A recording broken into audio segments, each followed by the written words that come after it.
Do, do, do. Hey guys, welcome, welcome, welcome. My name is Emmie from Emmie Evolving. If this is your first time joining, thank you for finding me. If this is not your first time, thank you for coming back. So today we're going to be doing expedited requests. Real quick, I just got new cards, you guys. I'm super excited about these cards. I'm really, really feeling them. All right, hold on. Let me get this situated. Hold on. I'm sorry. I am so out of it. I'm out of it because of the fact I got caught up.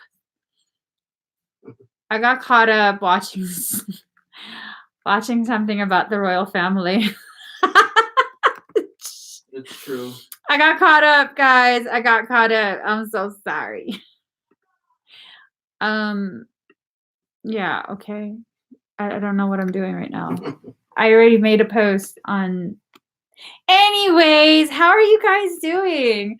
I typically don't involve myself in current event type stuff, and I'm just.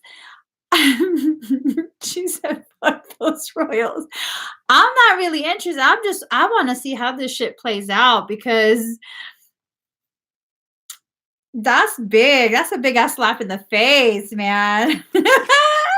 they just, we moving. By the way, Grandma, we moving. Just like shit. Ooh, wee. I'm not laughing at what they're going through. It's just like, damn. The first time I allow myself to witness something, I'm like, what the fuck happened? How long have I been gone? I don't even know how that popped up on my YouTube. That's what happens. I wasn't paying attention, and then YouTube started playing this video, and I was like, wait, the royals what? I got caught up in that. I got caught up, and now for 2 days straight. What else happened? Serious? Yeah, something about someone's moving. I don't even know who is who. I really don't know who is who. It's really not that serious. Everyone's gonna survive. There's a lot more shit going on in this world, but I needed to feel human for once and see other people's drama. I was like, oh shit. All right, so I commented the link. Today we're doing a different set of expedites. Let me just see. We have the bioscan. We have condensed Clair tarot readings. We have chakra workup. If you're having some chakra issues, that would be good for you. We again have the ancestral wound clearing. This is an amazing time for us to begin the whole clearing of ancestral wounds, because of the fact that all of the lunar eclipse, wolf moon energies, all of that has to do with your soul tribe, with allowing your tribe to come back in. And the ancestral wounds that exist, they have a tendency to create blockages within us. We also have the good old-fashioned DNA activation. Now, if you're not basic, we got 2 more other activations. The Blu-ray DNA activation, which is bomb diggy. 77% at 449. I'm just saying. Because 7 times 7 is 49. 49, 4, 49. I'm just saying. 13, 4, 13. I'm just saying. 4, 4, 4. See what I'm saying? And then lastly, but not leastly, we have the Orifim Emerald Sun Matrix activation. That the last 2 activations, the Blu-ray DNA activation and the Orifim Emerald Sun Matrix activation, are serious AF. Made my butt clench. AF activations. So that's what we have available today. If you would like to get an expedite, I'm going to comment the link again. With that being said, I'm going to go ahead and close out Facebook because people have been acting really weird on Facebook. I'm just saying. I got a bunch of new friends on Facebook. Okay. Let me just, oh, yeah, I'm pretty sure I broke my pinky toe, Daddy. Starting to turn purple. Seriously? Starting to turn purple. So what were we going to do? My phone. Here we go. We're going to start with number words. Let me go ahead and pop this out. Okay.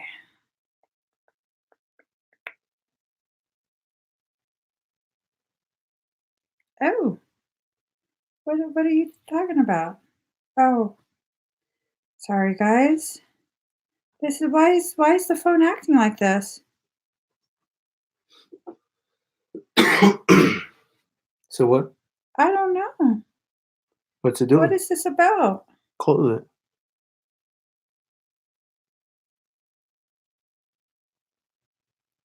Oh. You guys, hold on. Okay. Did you see the number they picked? Yep. Okay. All right.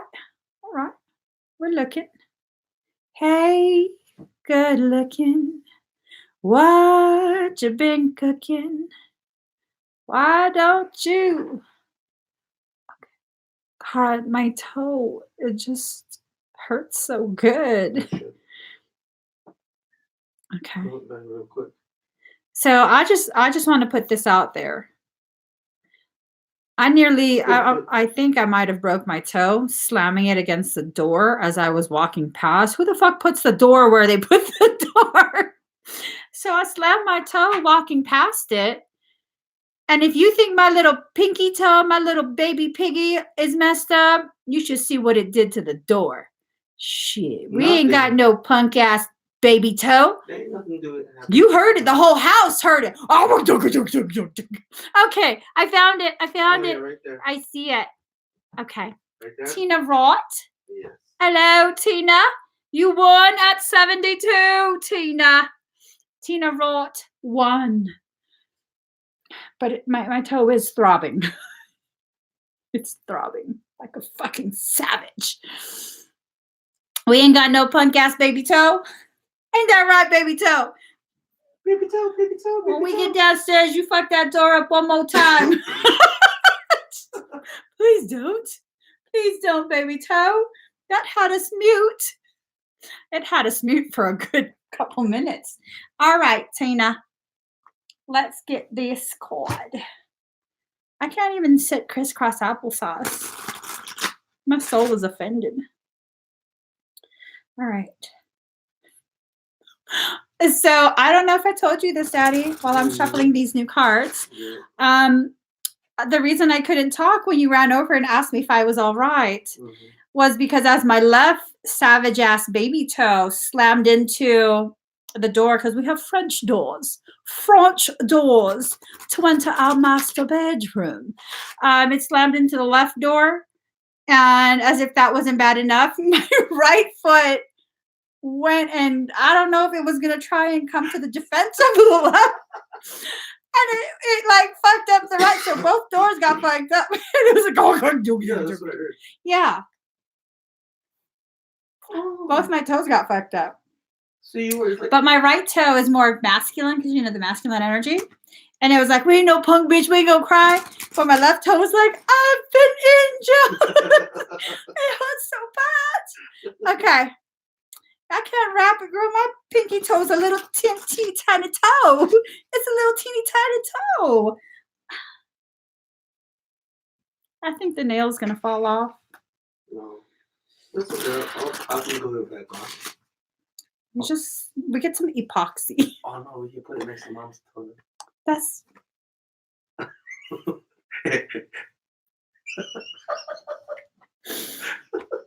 that's messed up. Oh my god. My eye curler. Okay. So Tina, here's the thing. Ooh, girl, what is this? I'm just saying. So you are limitless, okay? It's time for you to stop second. Whoa, what about balls? Oh, Okay. Felix. Is he still rubbing his ball on? Of course he is, girl. Okay, I will tell you a little story about Felix after this. So card number 20, limitless. Tina, you have to stop believing in the limits that you've been believing in. It's time for you to allow yourself to rise up to the level you know you could be at. You have a lot of fear of moving forward. It's almost, and it's a very common feeling. It really is. It's a very common feeling, but it's this feeling of, what if you're wrong? What if you fail? And you have to be fearless. Okay, you have to allow yourself to be fearless. You have to recognize that even in the darkest of night, you have this lighthouse of a heart. It shows you the way all the time. And the times where you've been steered wrong aren't times that your heart was wrong. It was times that you allowed your mind to convince you not to listen to your actual heart. Card number 14, Golden Crown. You're experiencing quite a bit of firing up of your mental faculties. A lot of things are, if it hasn't already started, it will begin very soon. It's a firing up of pathways that help you to process information in a different way, a very, very different way. This different way is going to help you connect the dots, spiritually speaking. I wouldn't be surprised if you start having odd dreams, even like daydreams. Those are probably soul memories returning to you. A lot of people are going through this same process as you, and it's something that really you have to just allow. If you fight it, you're going to really struggle through it, and it's going to become something that causes more fear than is necessary. Okay? And the bottom of the deck, I'm told to show you card number 4, believe. You have to believe in yourself. Your belief in your ability to survive the circumstance that is presented to you is shadowed. Okay, there's a lot of doubt there, but again, your heart space leads to personal power. You have a lot of personal power. You just doubt yourself quite a bit, and that's normal. Everyone doubts themselves. Okay, so boogie oogie. I hurt myself, right? And I was laying there for a bit, mute. It hurt so bad I couldn't even talk. I'm the kind of person, the more it hurts, the more mute I get. And Frey just gave up asking me what's wrong. She ain't answering. She's just gonna yell at me. If I keep asking her, she's gonna be like, "Stop talking to me. It hurts." So he got up. He went back to what he was doing. After a few minutes, he went back to what he was doing. And then Felix came over and he was like, "Brow." Mind you, my hair is all like this in my face. And he sticks his face into my face with my hair covering us like a beautiful romantic curtain of privacy. And he goes, "Brow." It hurts. I whispered to him, "It hurts." To which point he turned around, rubbed his balls on my face again. You don't have any balls yet. Well, I would rather say he rubbed his balls on my face than his butt crack. But at first he was like, "Brow." Like, "Are you okay, madame?" "Here, let me rub my balls on your face. It always makes you feel better." So he rubbed his balls on my face, flicked his tail all around. And I was like, "You fucking bastard." And then he turned back around. And he was like, "Brow." Like, "Would you like it again?" "No, bro. One time is enough. One time is enough." So here goes. We're going to do another one. All right. Let's. Daddy, give me a number. Can I write it? Yes. Right. There you go, sir. I'm feeling rather proper. Proper would be a small ass cup, you know. Proper with my big ass balls. All right, we got a number. We got a number. We got it. We got it. Oh, right there. Where? I saw it. There? Michelle Smith. Yes. Michelle Smith, wife of John. I'm joking. Direct competition of Pocahontas. Michelle Michelle Smith, you won at 16. Michelle Smith. I am so sorry for being such a sarcastic little shit. Brow. Okay. Where the fuck's my? Oh, my cards are right here, where I put them. Oh, I love this deck too. Okay. All right. I wonder if Felix is an import. I've never heard a cat meow like that. Do cats meow like that? I thought they just go like meow. He does that. Yeah, but when he's speaking to me, he says, brow. Ooh, girlfriend. Mm-hmm. Mm-hmm. There's some stuff going on. Ooh. Michelle, are you a Scorpio? Is that how they talk? Felix is human. Girl. He is not some basic ass human. He is galactic. He's galactic. All right, Michelle. I remember when we were still staying in our RV, I went too far astral. And I was like calling him. He's not a regular cat. Y'all know this. He's not a regular cat. He is basically like a familiar from a previous carnation. But my little guy, fortunately, was in the back with me when I was doing energy work, and he touched me and it pulled me back in. And then as soon as I opened my eyes, Felix jumps on the bed like, what's going on? I'm like, you bitch. I was calling you. I was stuck. I was calling you. And he was like patrolling the room. Like, was someone else in here? I was stuck, bro. Where were you? Probably licking his balls. Mm-hmm. Okay, Michelle. There's a girlfriend. Mm-hmm. Okay, girlfriend. So there's a lot of friction going on. Okay, a lot of friction. The friction has to do with someone saying things. Which what's new, right? What's new? That's usually what causes friction. So someone is saying things, Michelle. Okay, someone is saying things. Oh, are you Aries? Girl, burn with their asses. Burn them, burn them. And it's like they want you to be quiet about it, but they get to keep talking all their caca. Like, no, that's not how it works. That's not how it works. But they want you to be quiet about it. It's like a hot ass mess. You know, they want you, they're trying to shove you in the bushes. Mm-hmm. Mm-hmm. See, I see a moth right there. It's like almost this sense of trying to silence you and paint you to be the dark one, you know, like the black sheep.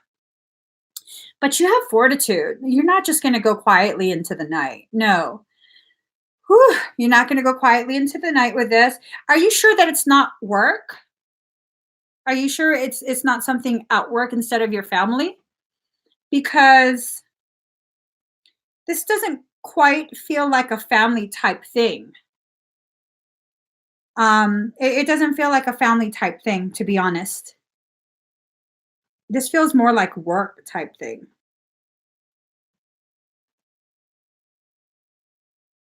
This feels more like a work type thing.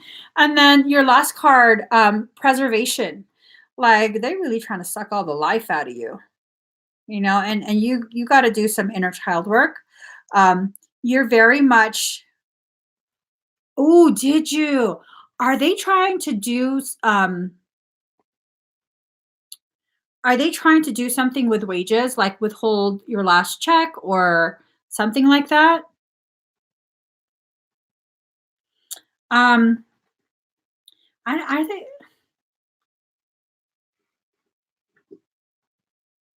it would be illegal for them to try and prevent you or say anything. They stopped giving you hours. I think this still has to do with your job. or the one that you left. I don't think that's resolved yet. I will say, I don't know if this extends to all 50 states, but I know in California, it's illegal for them to do anything, to say anything outside of confirm that you did work for the company. They can't like talk about your work performance or any of that. It's just a simple yes or no. Unless, of course, they change that law too. I haven't worked for someone else in a long ass time, but be careful with that.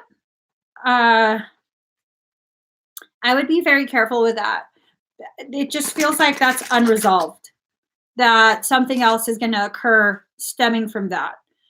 Are you planning to be in the same industry? I don't know what it is. I can't make assumptions. But the strong feeling comes from work, like a work environment. Are you helping with someone else? Like not an official job, but just helping with someone else, maybe family work? It doesn't feel like a family issue. It really doesn't. Or maybe this is just confirmation that your work tried to kind of push you out. Oh, that's awesome. Definitely do what makes you passionate. That is so awesome. I hope you continue with your art. Oh, shit. You're working on a magazine with friends. Are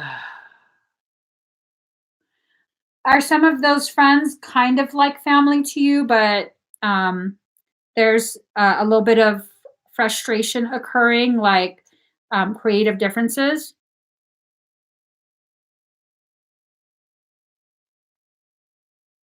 Because that might be the work.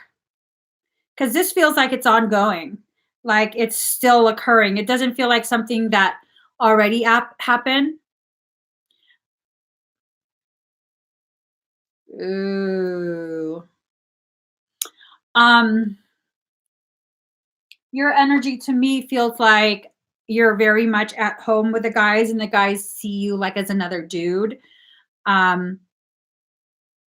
I think one of those guys has very bichacho type energy, and that might be the one that's going to try and push you out. Just keep your eyes open. Make sure you get credit where credit is due. Okay, that's the feeling.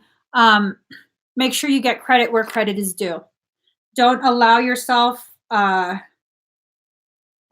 allow yourself to be, used and tossed aside, like taking your ideas. You know who I'm talking. Mm-hmm, girl. Mm-hmm. Claw his ass. I'm just saying. All right, let's pick another number.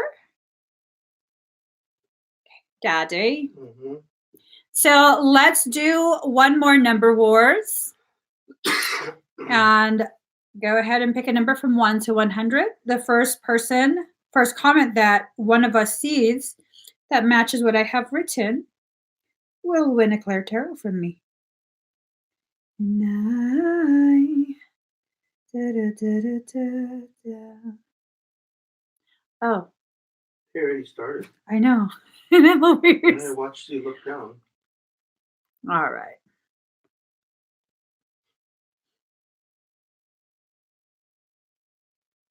Let's see.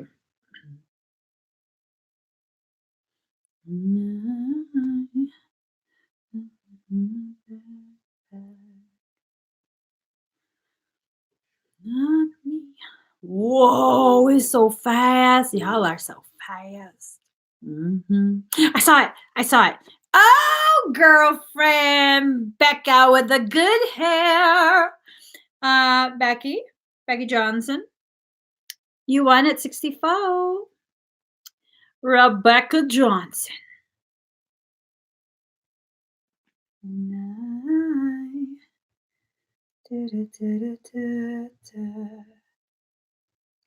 Not me. Somebody leaves. Tell this boy I love him. See him in the streets. Let's do this. Rebecca. All right. Let's do this. So, Becca Johnson.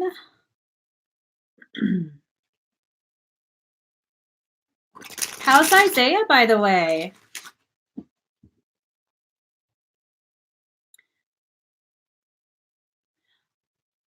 Was the last number 64? No. Last number was 16. Yeah. All right. All right. Yay! He's walking again.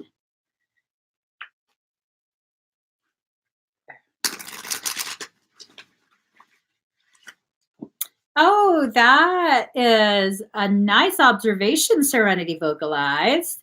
8 times 8. Multiplicity. Okay, girlfriend.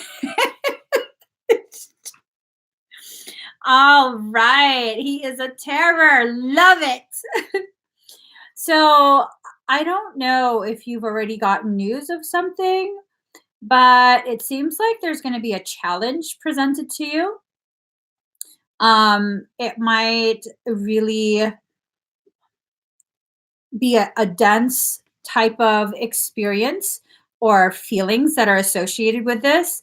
I'm not sure what it is. I'm not being shown, but it's just such an intense, intense emotional period. I hope that's not your house burning. I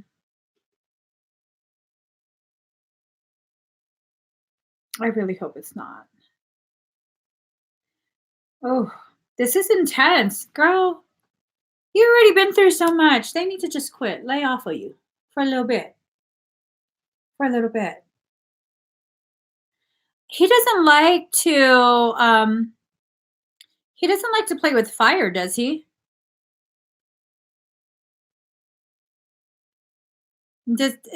Has he become curious with fire and the stove or like candles or anything? Matches, lighters. He's not with you getting ideas, is he? Are we the ones giving him the ideas?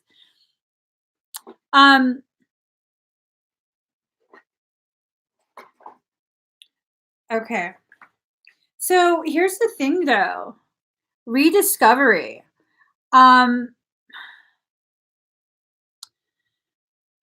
Is he back with his mom? This kind of concerns me for real. Because the fire doesn't look like it's right there by you. It's kind of in the distance. Is he back with his mom? Because I'm concerned that maybe it's going to be something that he experiences not at your place, that maybe it's at another place. But man, girl, how come whenever I read from you, it's Abby giving you some crazy ass news? My God. Can we just have something where it's like, oh, look, by the way, you won the lotto? Shit.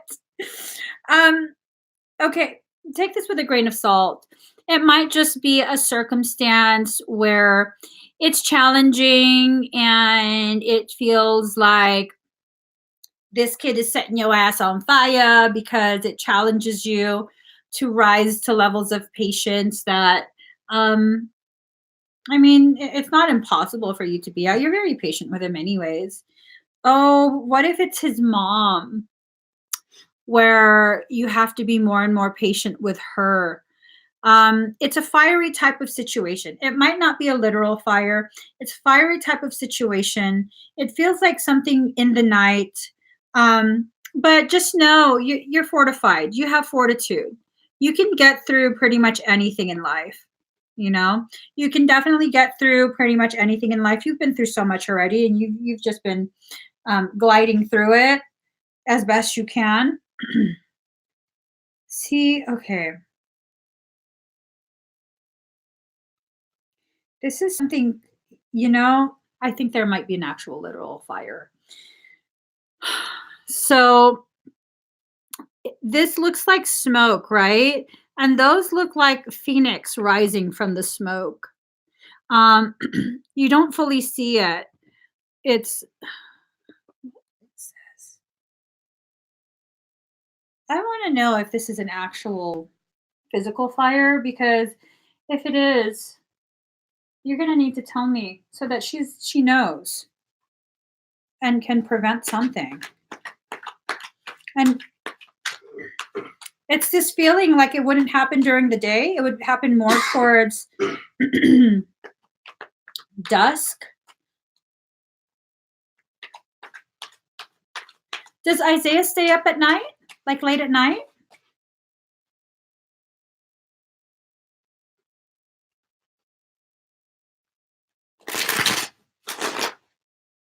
Hmm.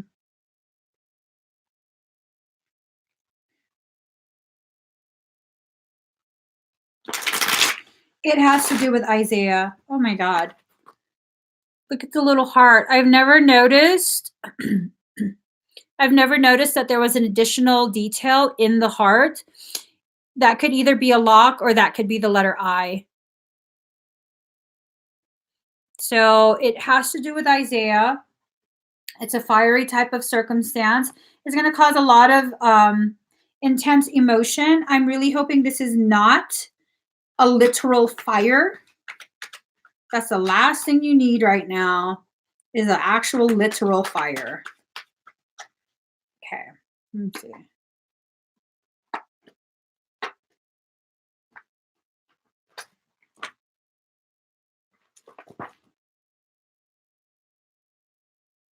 Family trouble, emptiness. You got 10 of Cups in reverse. You also got, oh, can you put that up for me? I threw it. Yes, thank you.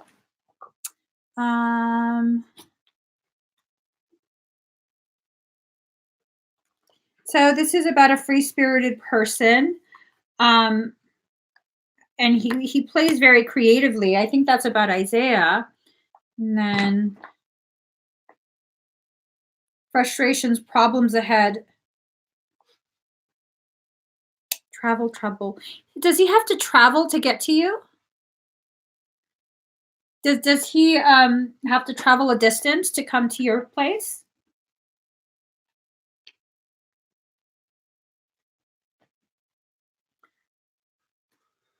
Well, I think I'm not going to be allowed to figure out what I'm suddenly very hot AF. She says yes, we meet halfway. You meet halfway. So I wouldn't be surprised if something happens at home with his mom to make the home. It's this feeling now that 72% at 518. So 959. It's this feeling that a circumstance is being created so that he stays with you again. And obviously, it's not that his mom doesn't want him around, but I wouldn't be surprised if there was a circumstance that occurred.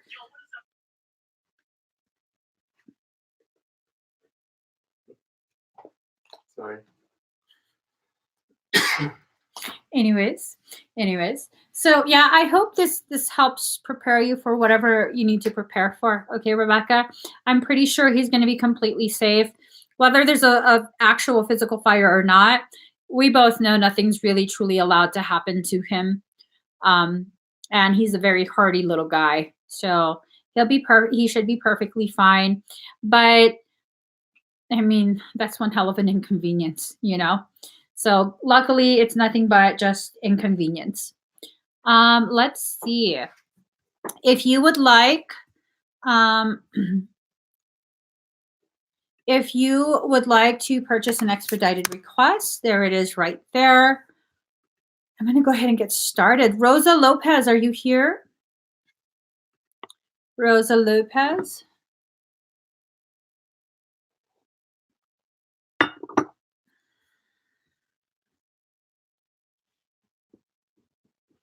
Hey, while we're waiting for Rosa, I wanted to ask you guys. Rosa's here. I wanted to ask you guys, what would you think about a call-in type of talk show where you guys can call in and ask me a question? And we'll just talk. We'll just talk. So let's see. Rosa. Sergio's here. I mean, you know, I don't want to just not leave you acknowledged, Sergio. All right, Rosa, let's go. Everybody would like that. You guys would love that? Um,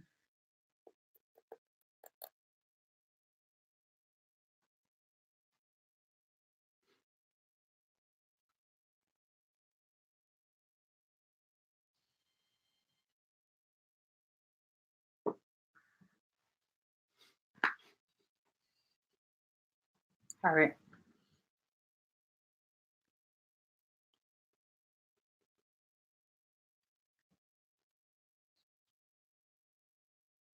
Let me just.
How do you feel?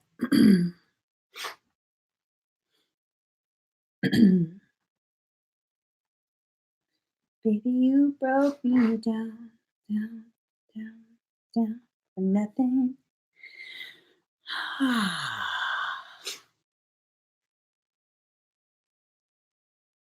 Yeah. So, Rosa, you might feel very sore, the lower part of your right rib, like under your boob and kind of wrapping around to the side, okay? There was a lot of stagnant energy in that area, and that was tied to some ancestral stuff that was going on. I went ahead and cleared that as well. All right. So please, you need to drink more water. You're a little bit on the dehydrated side. So you definitely need more water, okay? All right, let's see.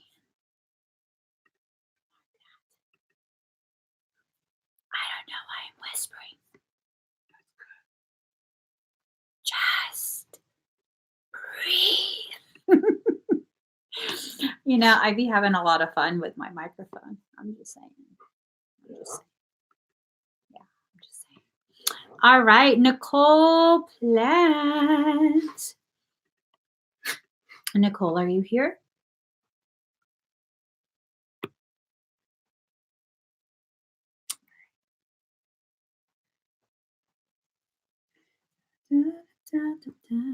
All right, she's here.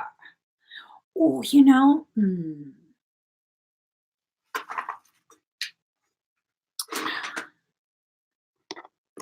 Okay. Bringing this one back from. Okay. You're completely dead. All right. I see how that works. Let's see.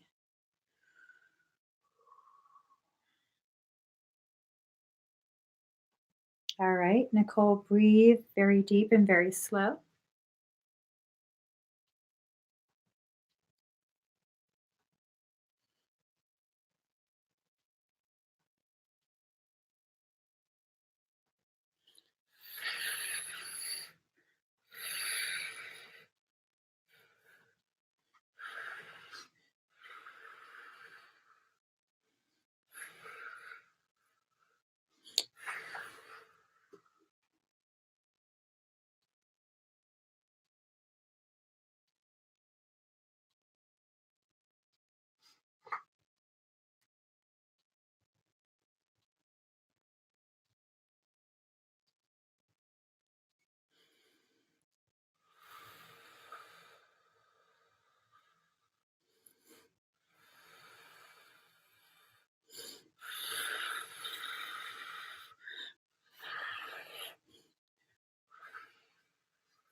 How do you feel?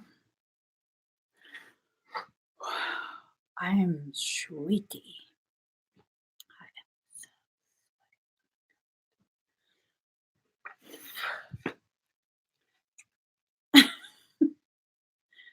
Whew, you got me real hot. My face is all flushed. Whoo wee. Oh, all right. She feels good. She feels good. No, I'm just saying. Okay. I don't know why I'm all sweaty. I do know why.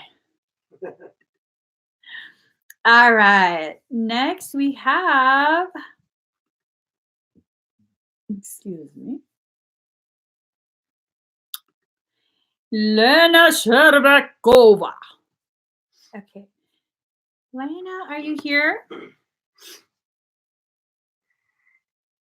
Yelena, are you here? Oh, no, I don't need that. Oh my gosh. She is. All right. Just, all right. Having issues. Did you just want a general reading or was there something in particular?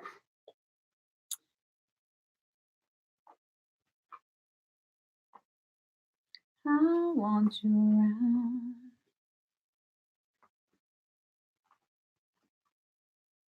Oh, shit. She says she has slow internet. Right. I'm wondering if she wants me to read for something in particular. General? Okay. Yes, general. Your energy is surging. I can feel it. You're about to jump up in dimensional consciousness. You're about to go up a level.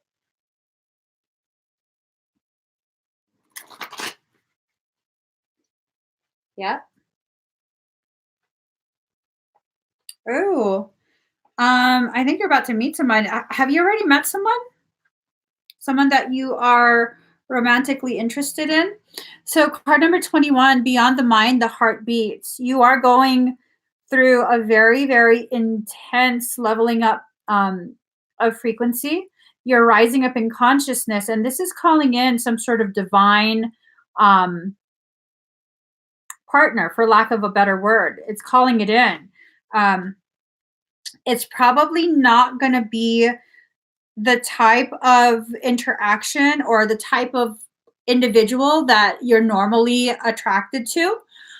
Card number 39, free from judgment, free to love.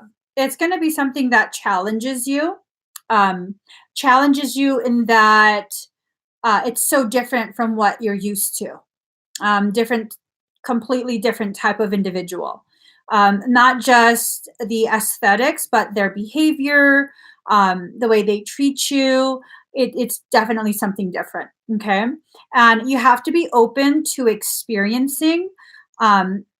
Just know, and this is kind of the message I'm being given, just know that if it does start off amazing and then suddenly starts to become like relationship circumstance you've had in the past, you already know what that's like. You know what signs to look for before it becomes something you don't want to be a part of. So you don't have to be afraid. You've already experienced enough to know what to avoid.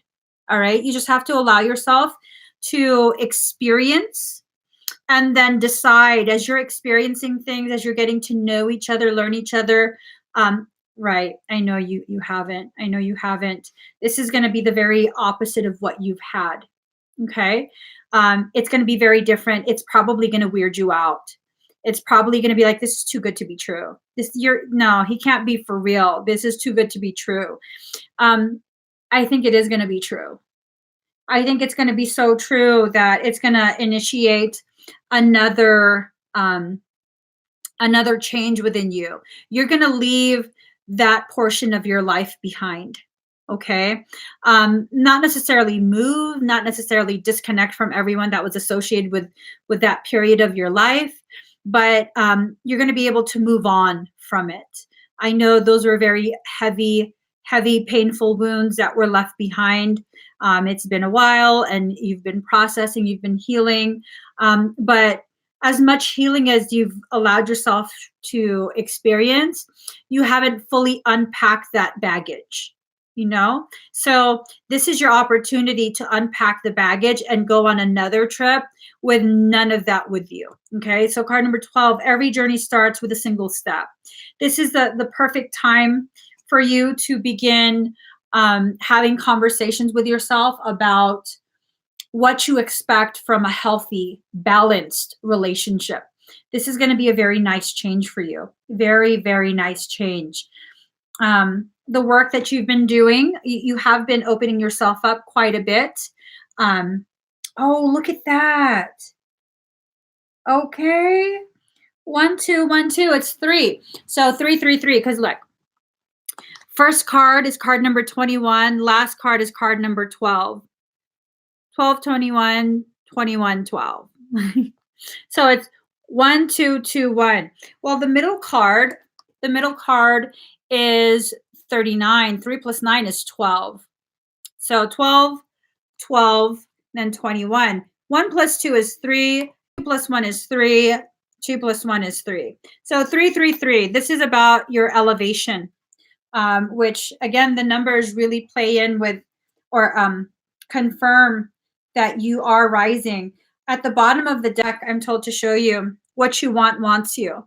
This rise in your consciousness, as well as you wanting to bring in a healthier, more balanced type of love relationship, okay? A romantic relationship that's healthy for you. But, you know, what's healthy for you is still going to challenge you. It's still going to challenge you and grow you in ways you didn't expect. It's still going to be difficult because you're so strong. Ooh, 73% at 537. 73537 mirroring. Ooh, sorry. 53 watchers and 24 thumbs. But because you're very strong, the lessons have a tendency to be more intense simply because you can handle more, you can tolerate more, and you're also stubborn. You know that though. Yeah, you're very strong-willed. Sometimes it can be interpreted by others as stubborn, and so creation will send lessons that are more intense than what the average person would receive because your learning is oh girl. So I was told to keep halving the deck and shuffling, and then I was told to look down right now and see what the card is. You're calling in whoever this is. It is a soul connection, a very deep soul connection. And it's probably going to freak you out, okay? But it's something that's really going to help you to heal way more than you ever thought you could. Heal way more than you ever thought you could. So let us now move forward. Let's see. I hope that helps, Lena. I really hope that helps. You absolutely deserve a break and to be treated beautifully. So let us mark this. If you would like to expedite a personal reading or energy work, simply go to the link. Thank you, Maud, for commenting that link. I've also commented the link as well. Next, we have Alicia Hatchfield.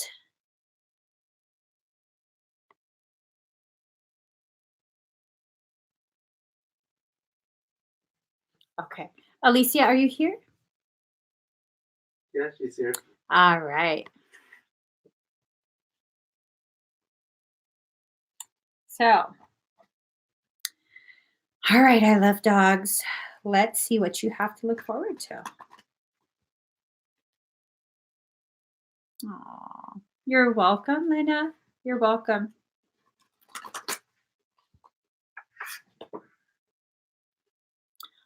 If you want to make me a bridesmaid, Lena, maid of honor, you know, whatever you're feeling at the time. I think you're going to have a very fulfilling relationship. It's coming. All right, let's see.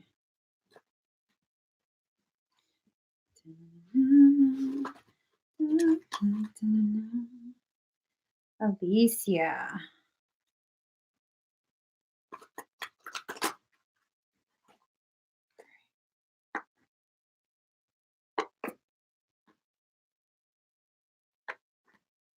Oh, girl, this is going to be a transformative year for you. Highly transformative. You're going to be experiencing a shift in your perception. This shift will allow for more energy to come through. And that energy coming through is one of abundance. Okay. You're definitely being guided to somewhere else. You're where you're at right now was where you needed to be, but everything is already shifting. So you're probably going to end up um, moving somewhere else, possibly even a different state. There's definitely a shift going on. Everything is being aligned for you. A formation is being created.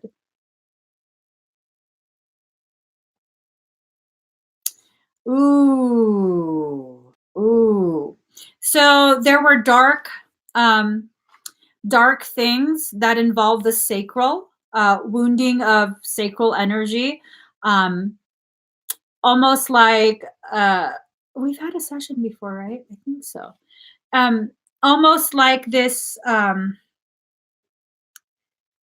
something that made you question your value on a feminine level. Um, and that's going to ultimately be what causes you to rise. All right. The wings of the moth coming from the belly, coming from the low belly and entering the solar plexus region, it's going to end up giving you wings. That's what it was. 11-year relationship. You're in the cabin, right? I'm like, no, that's someone else. No, I'm like, no, it can't be her. My memory's not that good. I remember exactly your session. So yeah, you're gonna definitely everything is being shifted around for you to leave there.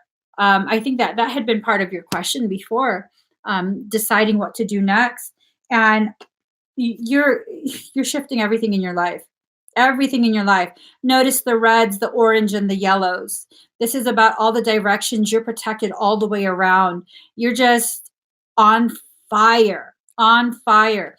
Things are going to happen very quickly, very soon. Maybe by March, things will begin to really pick up, and you'll find that everything, the formation is set. You're shifting your, oh shoot, the bottom of the deck, perception. You're shifting your perception and releasing the fear of moving forward. Um, it's not that you weren't moving forward from the relationship, it was that you still needed a little bit of time to process where you're at mentally and emotionally with your life and your journey. You were already doing really well processing the relationship, but your perception of what you can handle, what you could do, all of that was still needing some time to digest. And now it's digesting, and you can move forward from this literally, figuratively, spiritually, emotionally, mentally, in every sense of moving forward. I'm told to pull one more card for you, one more set of cards. Um, this is a brand new deck.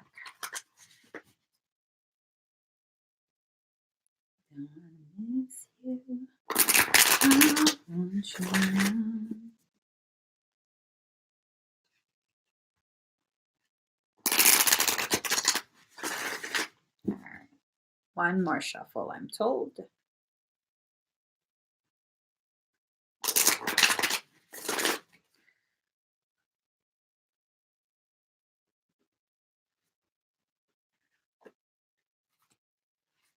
Mm-hmm. Love it. Love it. So right now you feeling very alone, you're feeling very cut off from everything. You really went deep into yourself to process everything, which was necessary and appropriate for what you were going through. You experienced a transformation where you learned to find your voice, you learned to find your personal power and have that power tempered by your heart space. Okay?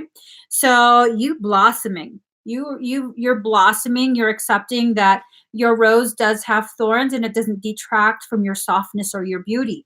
Now, what this process is gifting you with is courage. All right. Life slammed against you like the ocean on the shore. And just like the rocks, you stood there. You took it. You took it. And now the tides have changed. The high tide is becoming low tide, and you're going to have a chance to just sit in the sun for a little bit. You're going to have a chance to not just sit quietly and enjoy where you've reached within your mental and emotional journey, but you're also going to find a community of people that mirror your level of growth, that mirror where you're at mentally and emotionally, spiritually as well. And this is not where you're at right now. Physically, where you live, this is not where the community is. I feel like you're going to be guided to exactly where the community is. Again, it feels like it might be out of state. And then here, openness. A lot of things happened in secret, like things that were kind of taboo to talk about, things that were kept quiet. A light is kind of shining on it, and it's this sense that people who were part of the circumstance that caused you to pull in really are going to begin to understand the gravity of what you experienced, because there was a different picture that was painted, a very different picture that was painted. And you very graciously were like, all right, fine. Y'all want to be like that? Okay. You want to think that? All right. But aside from the clarity about the things that were done in the shadow, you're being asked to remember you're not shooting for the stars. You're using this as the impetus of your remembrance that you are made of the stars and you belong amongst the stars, and that there is no limit that applies to you except for the limits that you believe in. Okay. So you definitely have to make sure that you allow yourself to finish your transformation, which you're going to be finishing it up in the next couple months, to allow your courage to rise up. And courage is not the absence of fear. Courage is your decision to face that fear, to continue going in spite of the presence of the fear. Okay. So the changes that you're going to experience are huge, life-altering changes, but it brings your community to you. You finally will find a group of people, and it might not be in a specific city. This might be something that you find online. But I do know you moved from where you're at. And for whatever reason, and I pretty much never remember details of sessions, for whatever reason, I do remember that there was a question of staying or going. Your soul is giving you very definitive guidance. You are to go from there. You're done with that place. It served you beautifully, and you're done with it. You've outgrown that place. You've outgrown that physical, geographic location, and you've outgrown that place within your mind and your heart. You're ready to move forward from it now. Okay? I hope that helps you. I really do. And I hope you find your community very quickly. It feels like the moving aspect will probably happen around March time. I don't know when your lease is up, but I think March time is when much of this movement is started. All right? Excuse me. All right. Next, we have Louise L. Sexy. All right. Louise, are you here? Who? Louise L. Sexy. There you go. Hey, girl. All right. You're welcome. I love dogs. I just want to smell this really quick. Takes me to my Zen zone. Oh, I thought. All right. I love that. All right. Was there something in particular you want me to scan for, or did you want a general scan?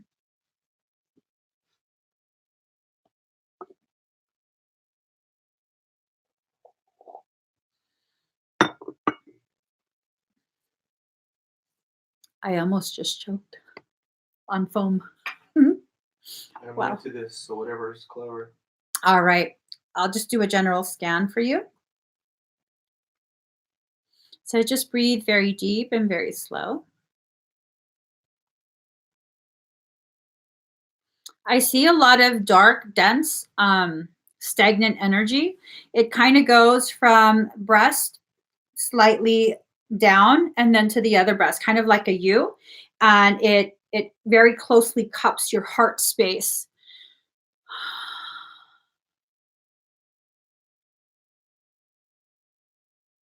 And then there's this sense of like it's a little bit hard to breathe. Um, there's some constriction um, in the bronchioles and the alveoli. I don't know if you have like asthma, but I don't think this has to do with a physiological condition. I think this has a lot to do with suppression. You've repressed and suppressed quite a bit of emotions, thoughts. Um, there's just a lot buried inside you. I think much of this you don't even remember. For some reason, it feels like it ties to childhood, like things left unanswered, things that are very difficult for you to process, almost like it was withheld for so long that the memory, you don't realize you still have the memory. Have you had a session before?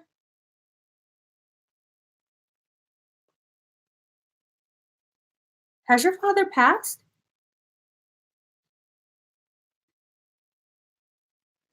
There's a man.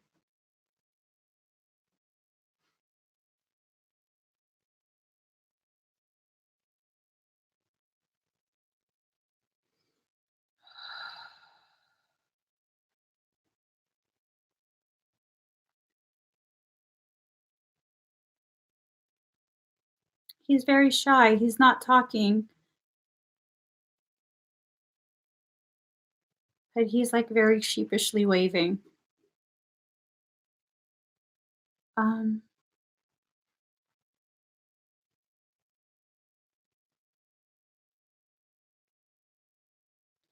your belly has a lot of systemic inflammation.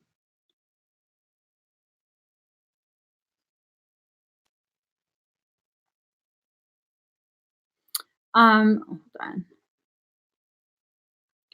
Oh my God, that reading. Oh, oh. Um,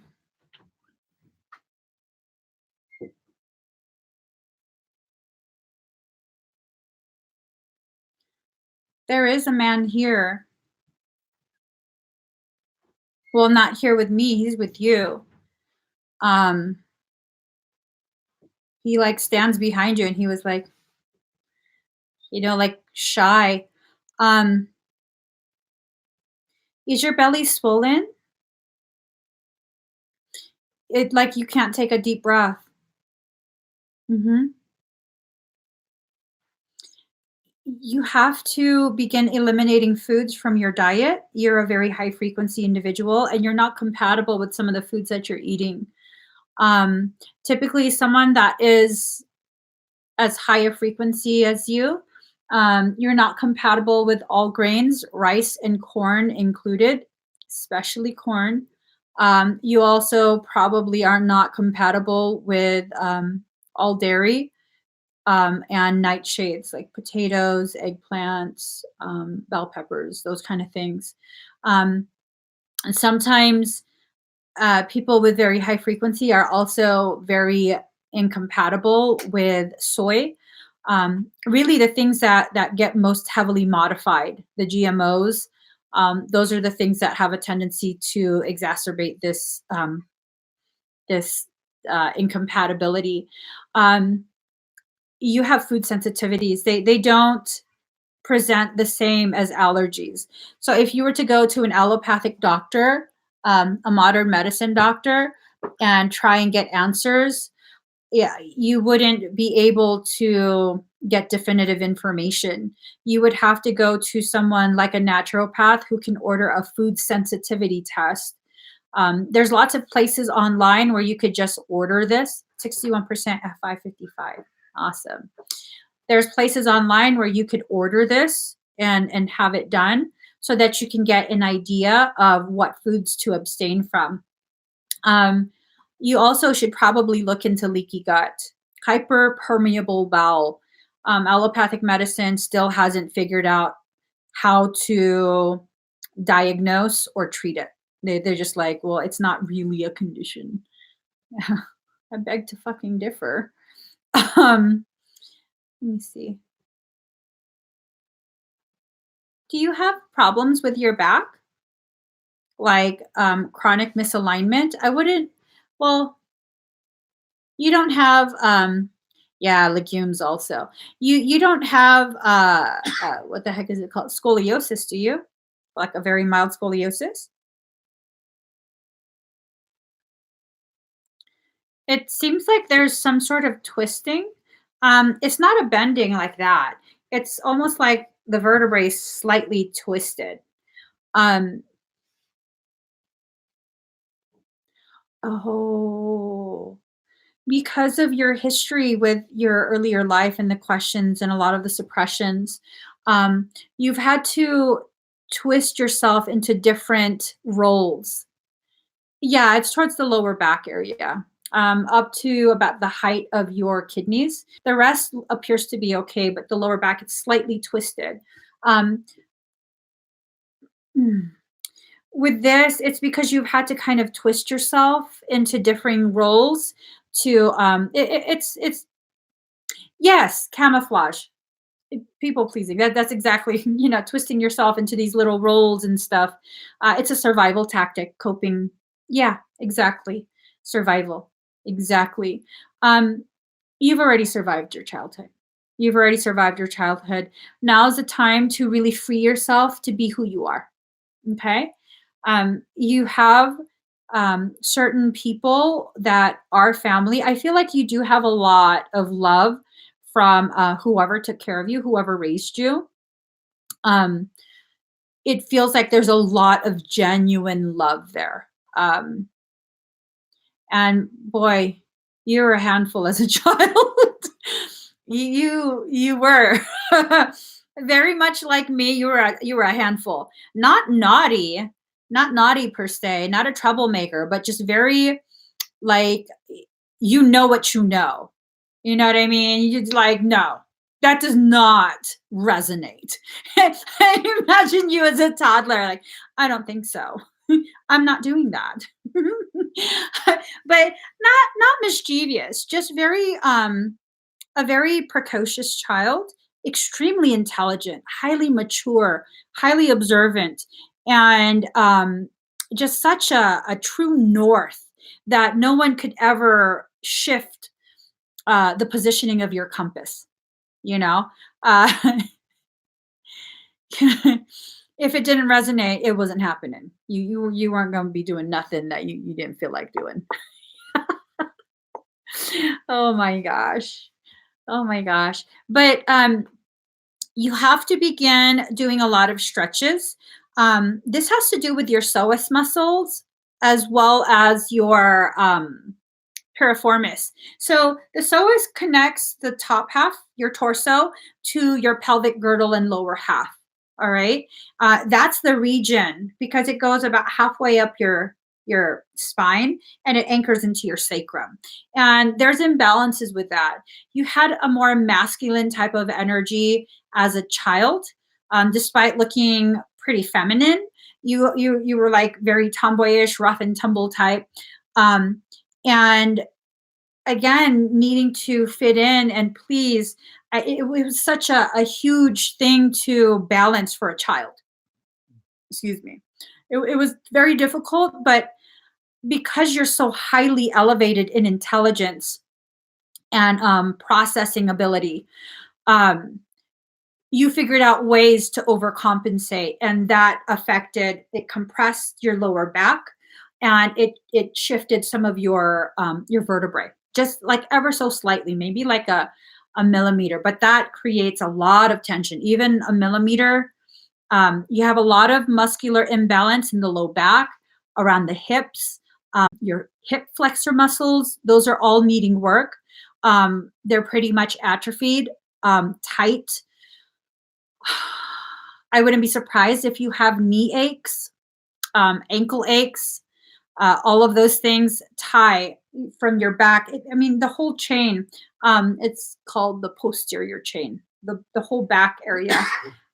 It needs to be worked on and strengthened. So you have to work on that. You have to work on your leaky gut. A lot of this has to do with not processing, not digesting the events of your life and the emotions that are connected to it, not accepting yourself, feeling unheard, unaccepted. It has a lot to do with your spiritual journey. As you begin to really embrace who you are,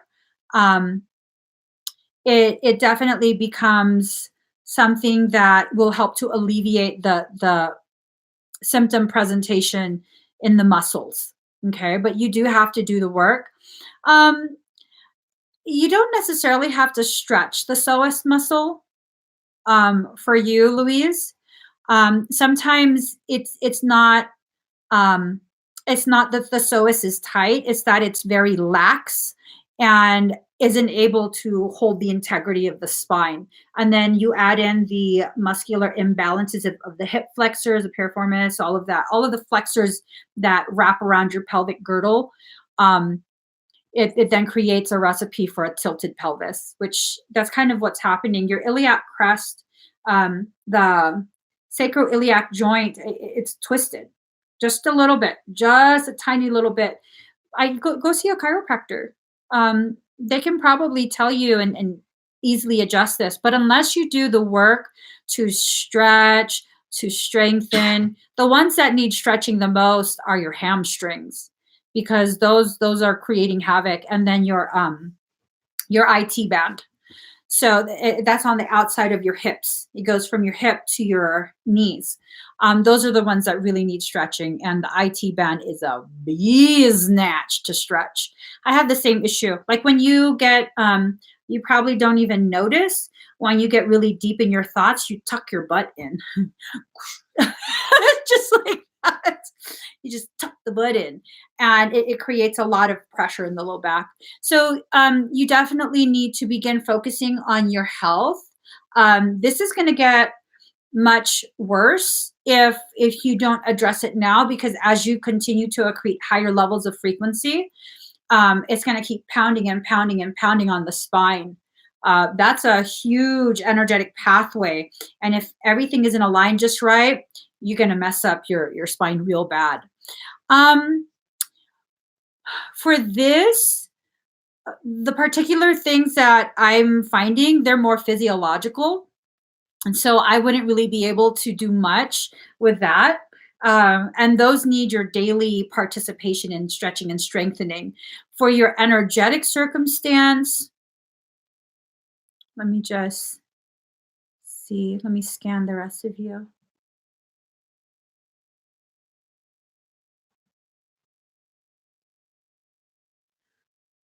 I would go with a galactivation.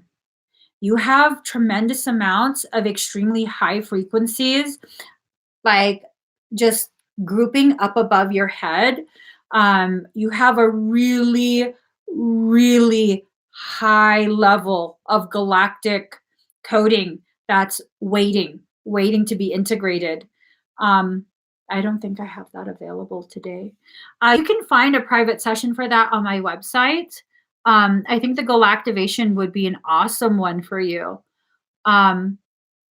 Another really good one would be the codes of Aquari, the Aquafarion coding, that you can find that on my website as well. You need energy work that's extremely high level. Choosing services that are more of the basic type of services, it just won't reach frequencies high enough, because yours are very, very high, upper echelon of this time space matrix, very, very high. If you want to start with something today, I would, what do I have today? Do I have the Aquafarion? Not the Orifim. Daddy, do you know if I have the Orifim available today? Hold on. I'm looking. I'm looking too. I would go with the Orifim. The Orifim is slightly higher in frequency than the Blu-ray, and that's probably what would be the most compatible for you. I would definitely start with that if you're interested in trying out an energetic thing today. I would go with that. Um, the ancestral stuff would also help you. I have that available today too, girl. I'm all about discounts. Like, girl, where the sale at? Where the sale at? So those two would be really good. The Orifim and the ancestral. Those would be really, really good for you, especially with if you pair them together. It takes both up to very high levels, even higher levels, because you can house really ridiculously high levels of frequency. What's up? Are you talking to me? Oh, so I hope that helps, Louise. Make sure you talk to a make sure you go talk to a chiropractor. See if they can help you with that. A lot of it has more to do with muscle imbalance, weakness, and tightness, as well as laxity. Okay, you're welcome. So let's see. Kyra Hagler. And then, okay. Ooh, you're planning on launching a small business? You go, girl. All right, Bella Nova. Let us get you some cards.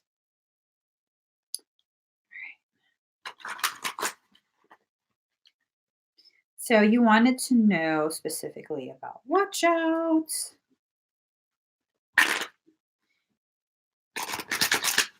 Thank you, Maud, for commenting that link.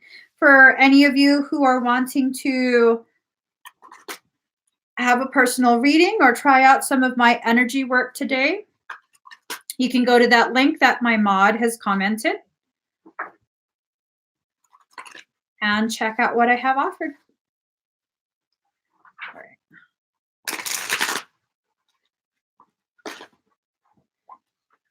All right, Bella Nova.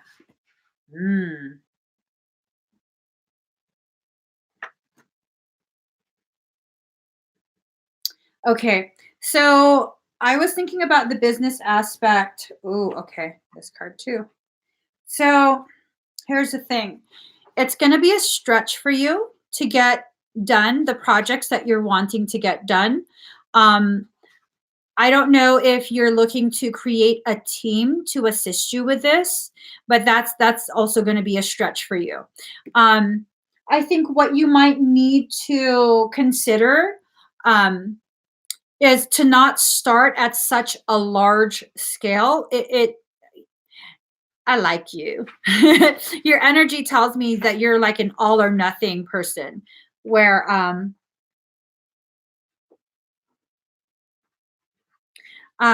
where it's like you're going to go big or you're going to go home. And for this, you can't go too big. You can't go full balls to the wall. Maybe just one nutsack. Maybe just one nutsack, not both. Not both, okay? You're going to have to stretch things out a little bit. Because if you go full balls to the wall, you won't have enough to tide you over as like a little bit of a cushion. Because you're very much, I can totally relate to you. It's you're totally like overachiever like me. You're very used to everything coming very easily because you put so much into it that it's boom, boom, boom. You set your mind to something, boom, boom, boom, it's done.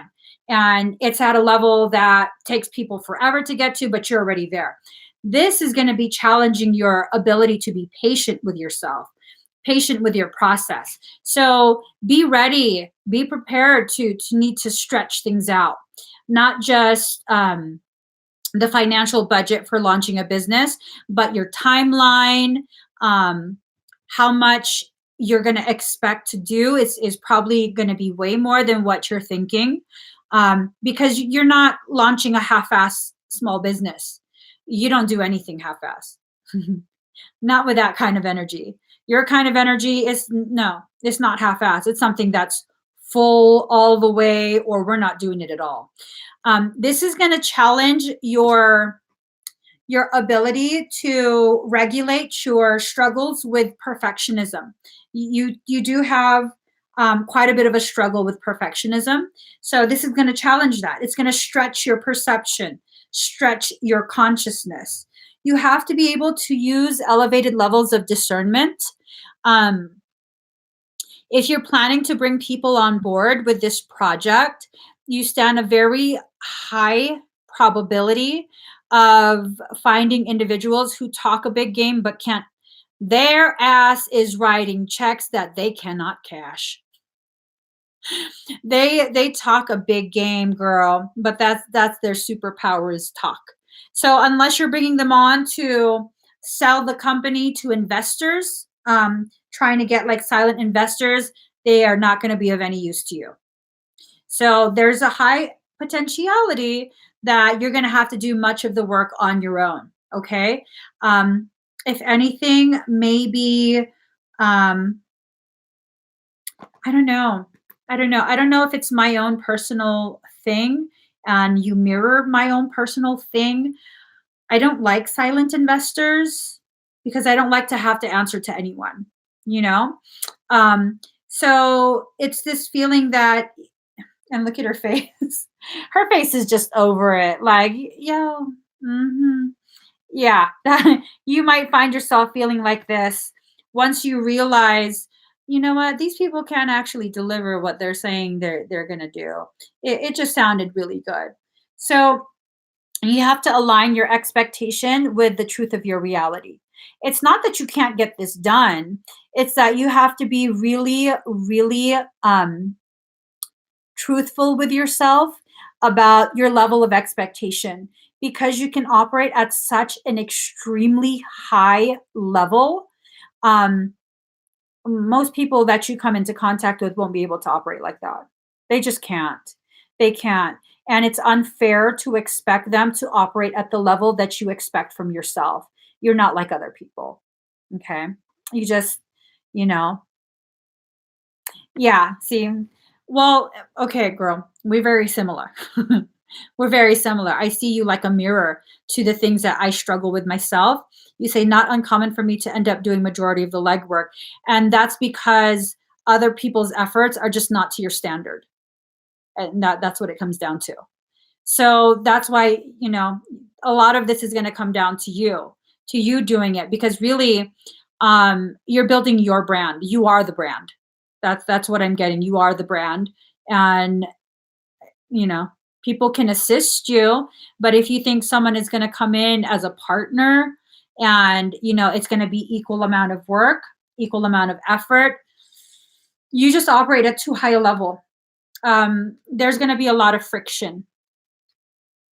Okay, so if you can come to terms with that, it's definitely something that can work out for you. It's not going to work out as quickly as you were wanting or planning, but it definitely can be something that can work out for you. Okay. And then also, I now have my workshop. It's now open to the general public for registration. The workshop is scheduled for, I believe, March 24th to the 27th. And I'm going to be talking about starting soul-based businesses, doing something that really sets you apart from everything else in whatever market you're in, whatever industry. So that might be something you consider too, but shift your expectation. People can't operate at your level. That I keep I keep having to be told this. You can't expect your I know you know what I'm talking about. Like a lot of people, the people that I trust the most, they have to keep reminding me, like, your expectations for people to perform at your level of working is just not, it's not realistic. And so as long as you can wrap your mind around that and accept that, I see a lot of really good things happening for you. I see a lot of successful ventures. Um, Hold on really quick. I'm just turning this on so I can.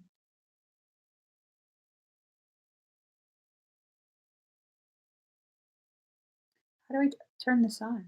Oh, there you go. Let me just get a song and we'll do your energy work.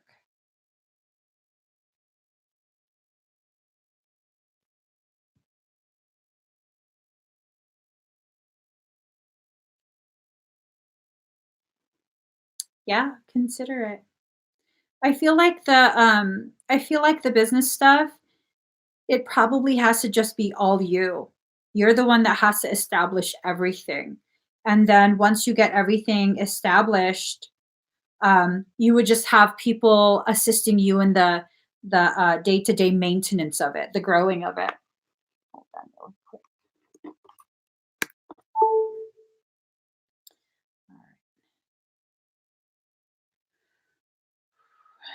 Oh, that's not what I want. I want SoundCloud.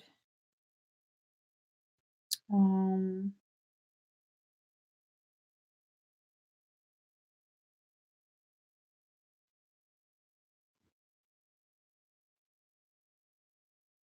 okay.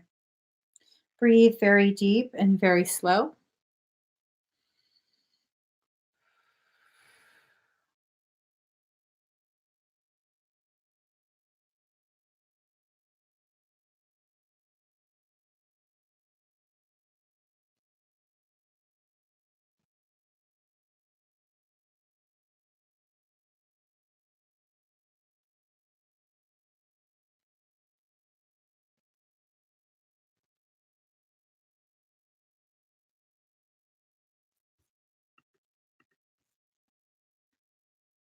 Okay.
How do you feel?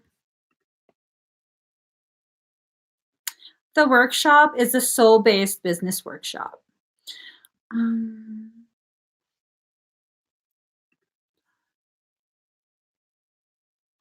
uh, Mary, we did get your expedite.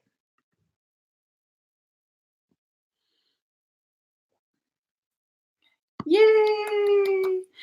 Bellanova, make sure you go ahead and if you're not already doing the raw apple cider vinegar supplementation, that would be something that you should definitely look into. Um, it will help facilitate the integration of coding. Okay. You have a more acidic pH balance right now. Excuse me, not super acidic, but it's not quite alkaline enough to facilitate the integration. You might experience more detox symptoms. All right.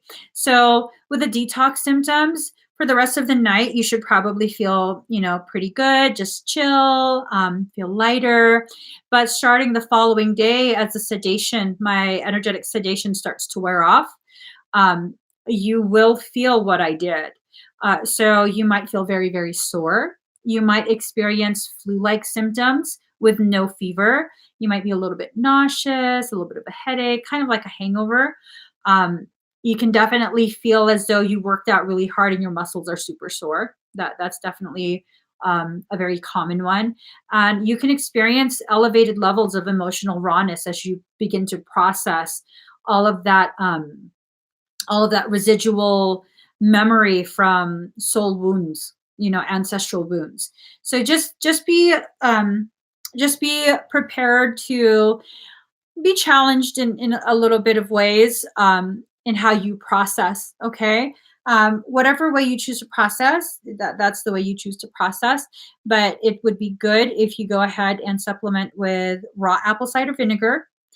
Yeah, and this process can take from 7 to 10 days. Okay. The more you allow yourself to flow with your process, the less time it takes. All right. So I know you can handle it. But just if you've never experienced an energetic detox, it might kind of be like, what the heck happened? Why do I suddenly have a cold or the flu? You might experience a lot of third eye drainage as well. Okay. So definitely consider the um, no, it shouldn't. It shouldn't negatively affect anything because the process is already done. It's just a matter of your field of awareness processing the energetic work that was done. So everything is already finished, though. It shouldn't negatively affect anything. Okay. Okay. Let's see. Next, we have.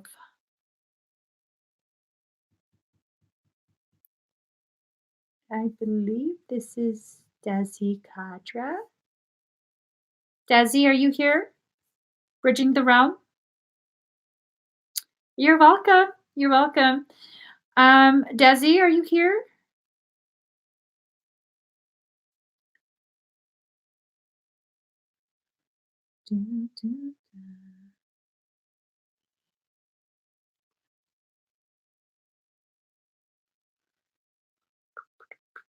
So we'll give Desi some time.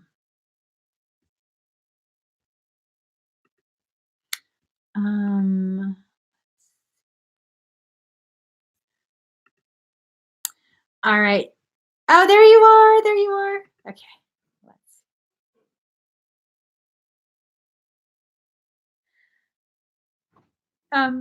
Did I misanswer Mary? What do you mean? For what you wrote here? For her. Well, I never see it go through.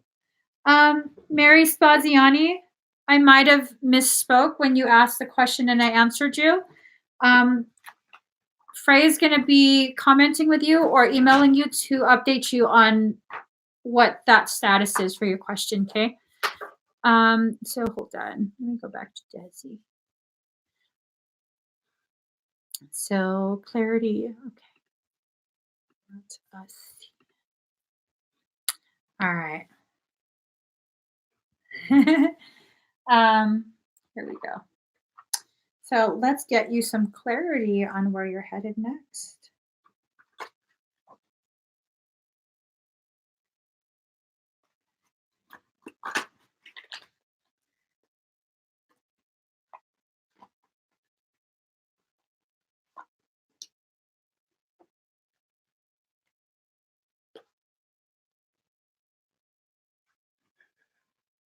I have too many devices around me.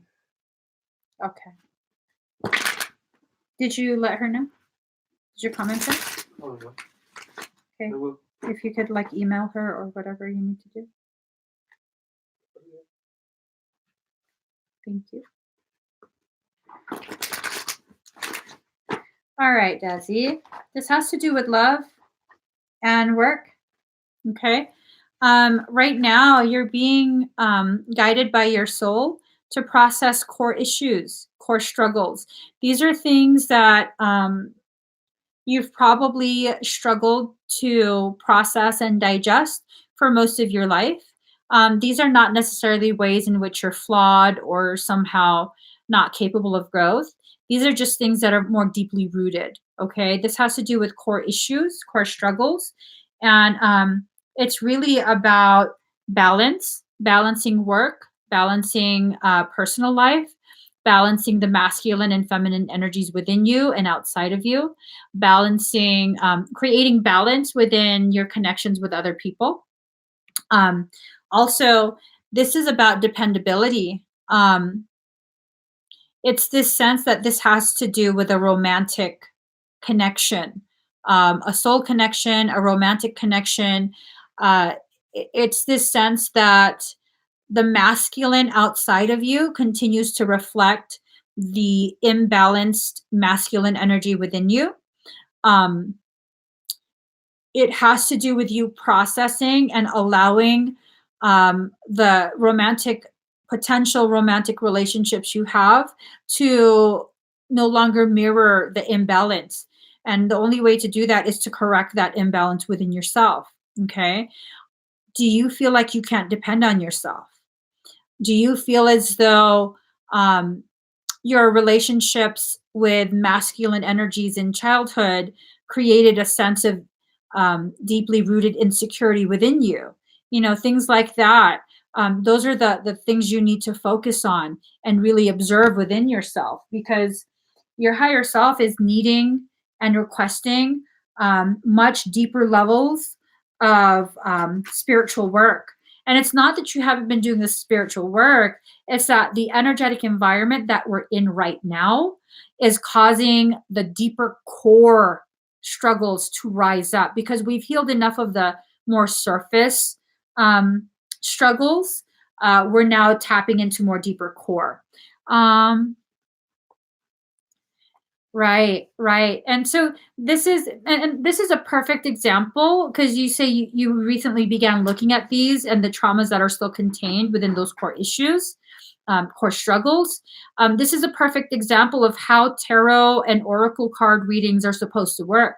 They're supposed to be nothing more than an external confirmation of what you're already receiving internally. So bridging the realm, this is proof that you are on the right track.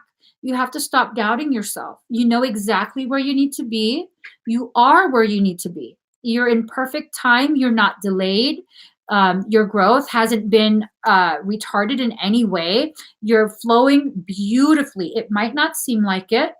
It might seem like you've been so far behind in your process, and feeling very disappointed with you allowing yourself to be distracted, and all those natural thoughts that we experience. But you haven't been being distracted. Every event that you've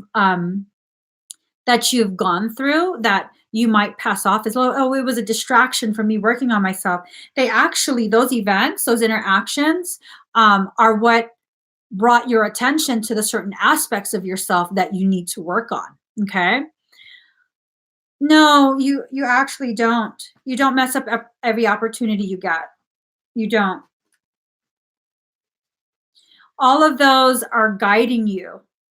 So how do you direct the flow of a liquid? Is it by talking to it nicely and giving it love? And no, you create blockages. If you create a blockage in the path of a liquid, it diverts it into a different direction. And that's all that's happening. All those allegedly messed up opportunities, those are blockages to guide you to where you need to be. You're exactly where you need to be. You haven't messed up anything.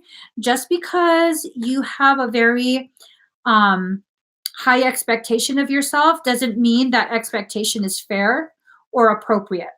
Okay? This is the very reason why the human mind, the human consciousness should not be running the show. That's why you don't have to wait to understand your path. You simply have to submit to the will of soul, because soul knows what it's doing. So these things that you perceive as messed up opportunities are nothing more than your energy being redirected back to where it needs to go. So definitely, and this card keeps popping up, these two actually. Success and abundance. This is where your soul is sending you, to fields of success and abundance. All right? Abundance in this life. Look at that, what do you call it? Is that a puma? Panther? Jaguar? Whatever the fuck that is. My brain's not functioning right now. Whatever this is, the Inca believed that it was basically the Lord of the middle world, this earth plane. So you're going to have success on this earth plane. It's just that right now, this is a jaguar. Thank you, boo. Thank you. A jaguar.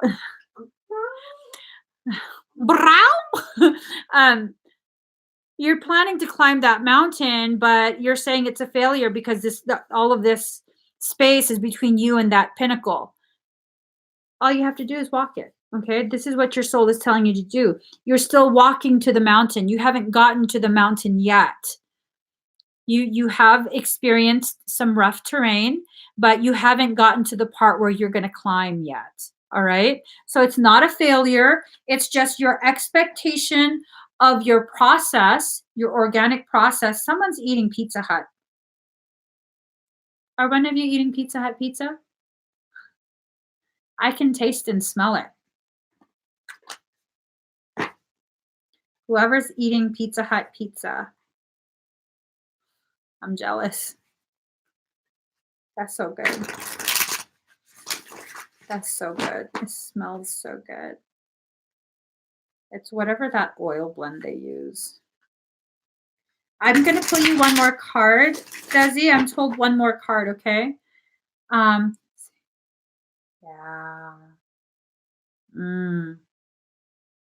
There you go.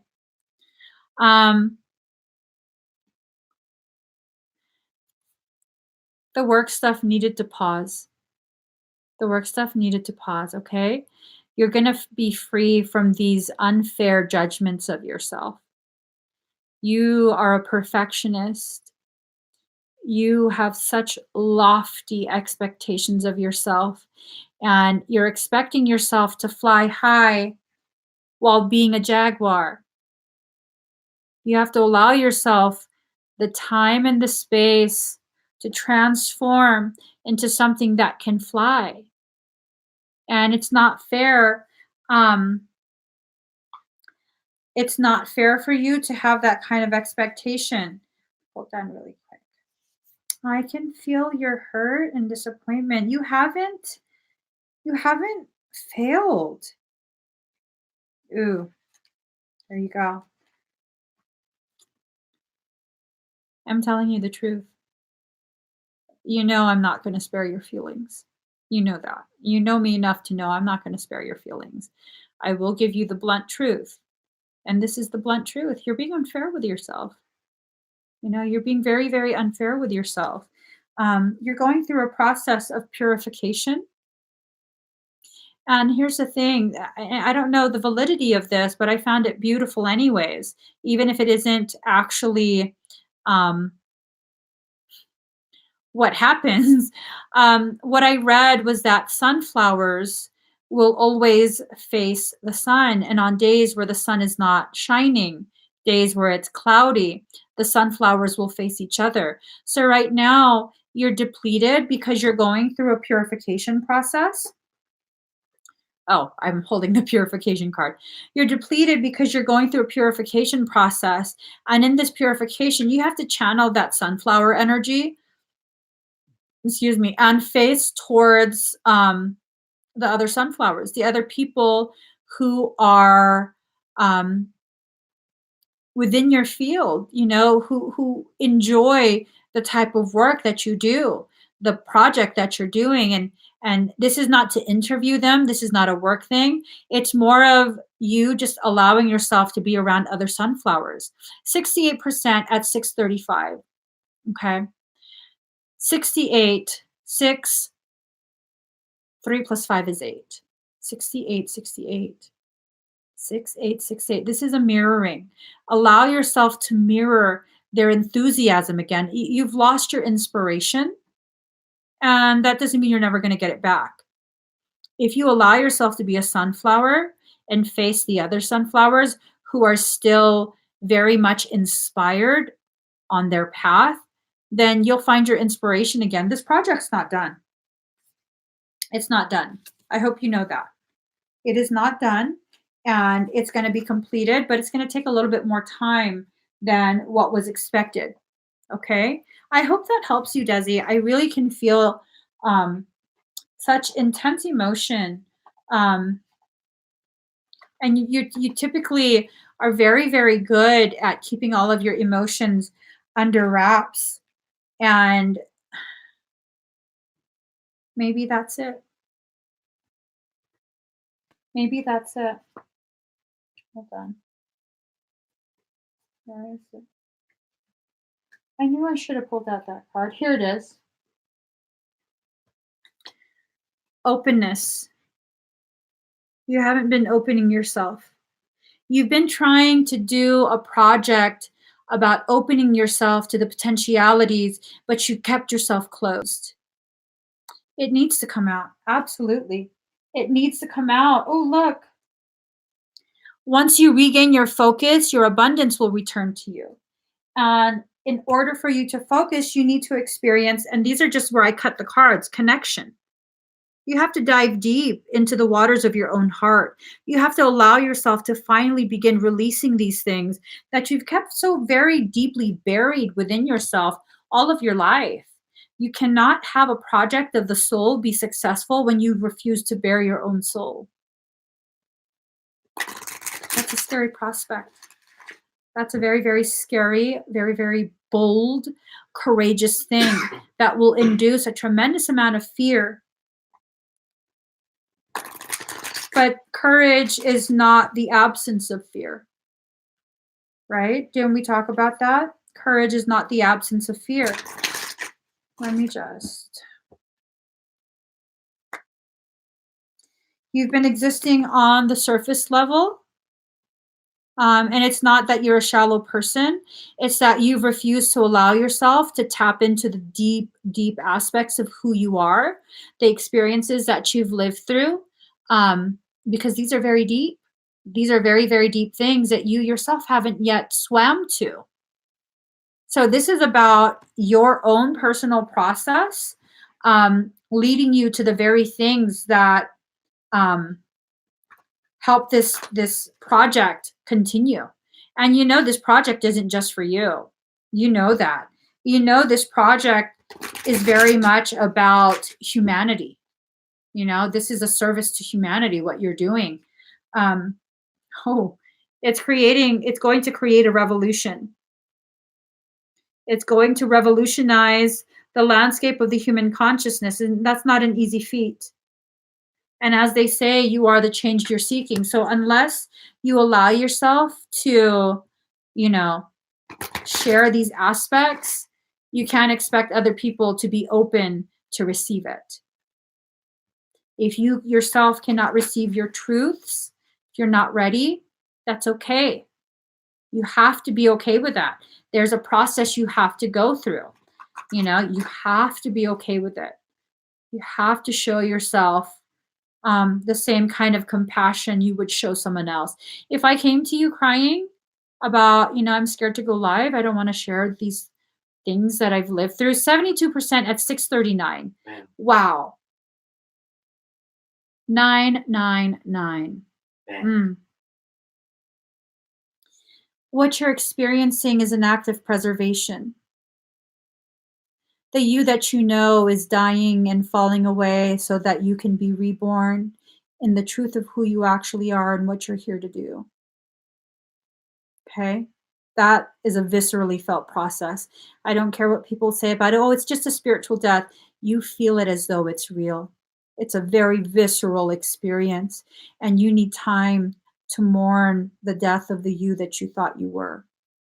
You have to be much more gentle with yourself than you've allowed yourself to be. Okay? And yes, you do need to let more of yourself out. I hope this helps you. You have such a gift that you're offering humanity. Um,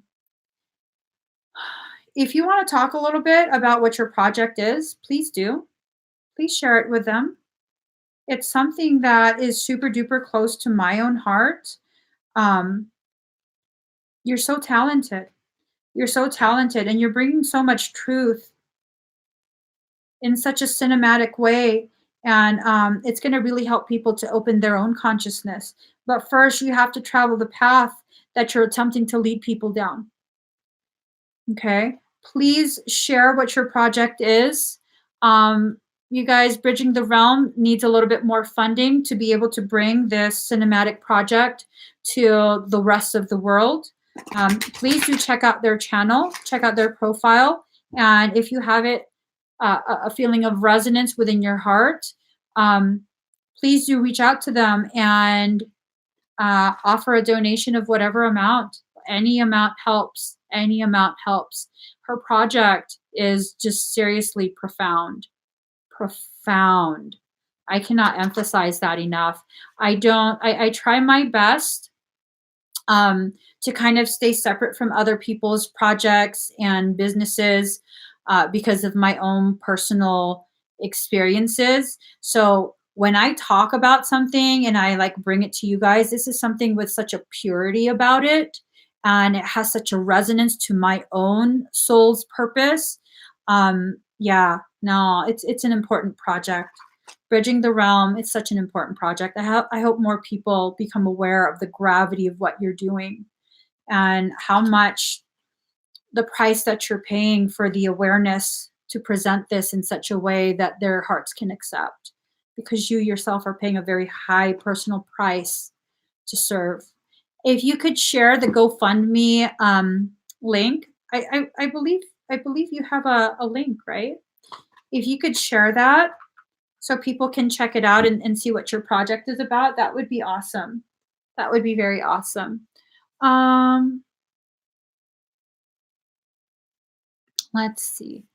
Now we have Jennifer Pantoja. Jennifer, are you here?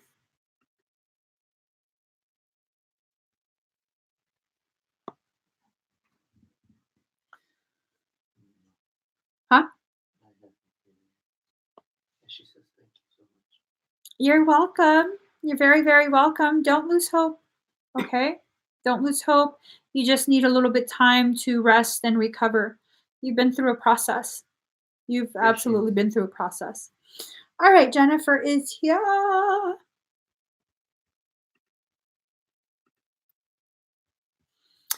Jennifer, is there anything in particular that you want me to scan?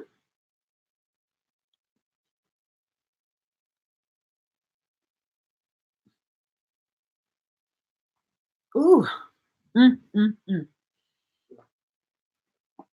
While Jennifer is deciding what she wants to scan.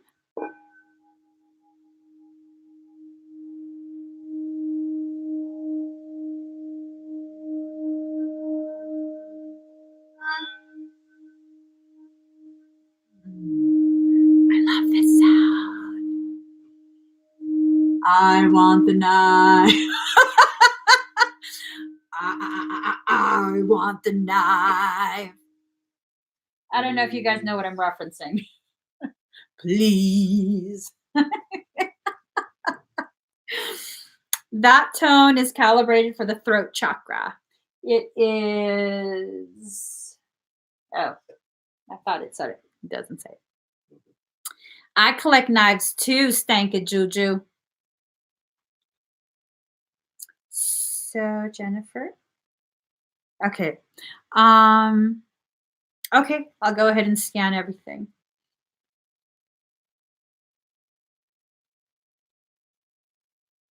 Mm. You have chakra blowout from your sacral.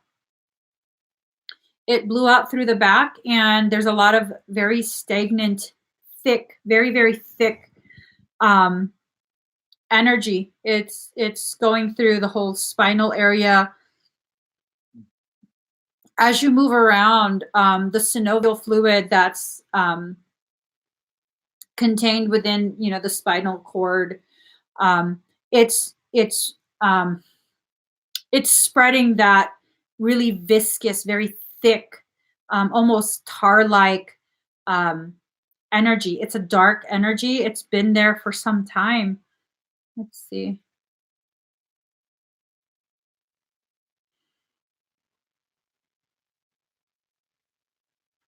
Did you feel unsupported while you were pregnant?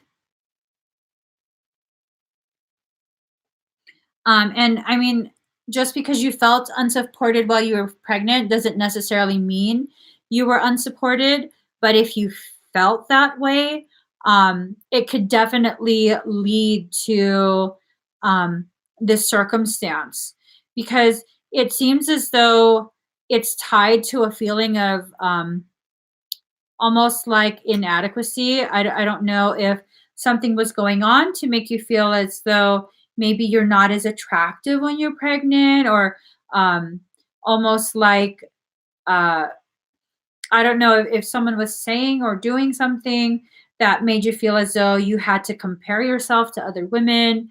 But there was a lot of sacral, like almost like attacks to the sacral. It was just after the pregnancy. It might also have to do with hormonal imbalances as the pregnancy concludes and your hormones start going back to more natural levels.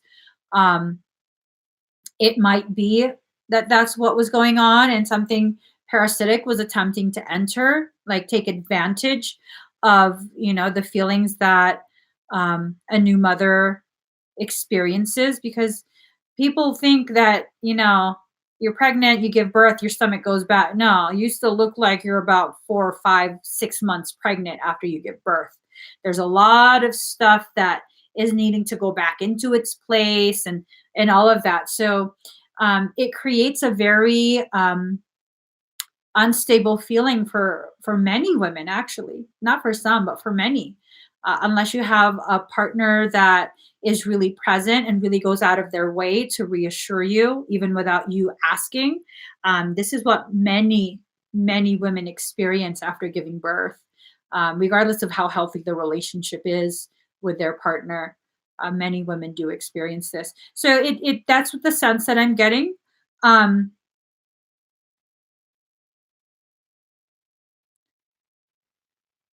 I don't know if someone's been telling you that you talk too much. There's blowout in the throat chakra as well, the low throat area right around here, and it again to the back. I hmm, I don't want to get too deep into your personal business. I want you to have um, your right to privacy. But there's chakra blowout in the throat. Um, there seems to be some wounding around the heart space, again, primarily from the back. Uh,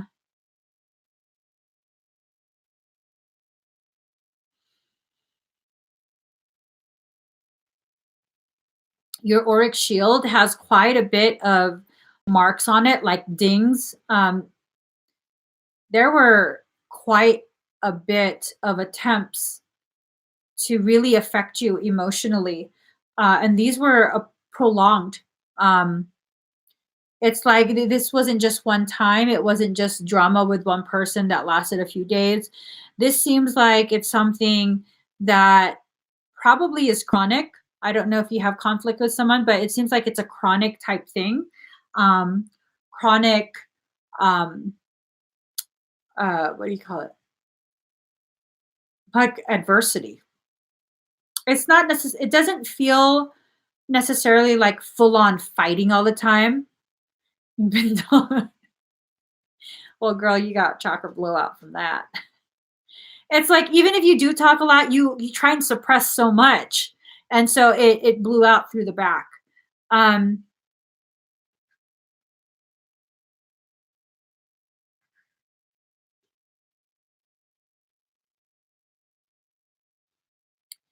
you have to consider looking into decalcifying your pineal. That one I'm a little bit concerned about. So you do have slightly elevated pineal calcification. This usually is an indicator that the area that you live in probably has higher levels of fluoride in the tap water. And even if you don't drink tap water, if you drink bottled water, if it's bottled in an area, because really bottled water is tap water. It's municipal water.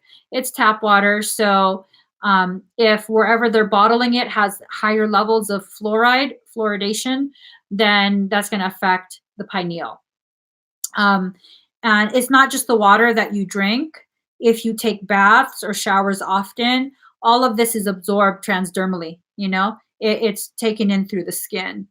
So unless you have a filter for your entire house, every time you shower, you're exposed to it. Your toothpaste, all kind of different products. It's put in the food, So you have to look online. My memory is not dependable enough for me to feel confident sharing any type of protocol with you. I don't even remember the names of the different types of protocols that I've looked heavily into in the past. So make sure you do a lot of research and see how you can naturally decalcify the pineal. There's a lot of energy that is accumulating slightly beneath and behind the pineal. So it would probably be right here if you go to the center of your head, right around this space right here.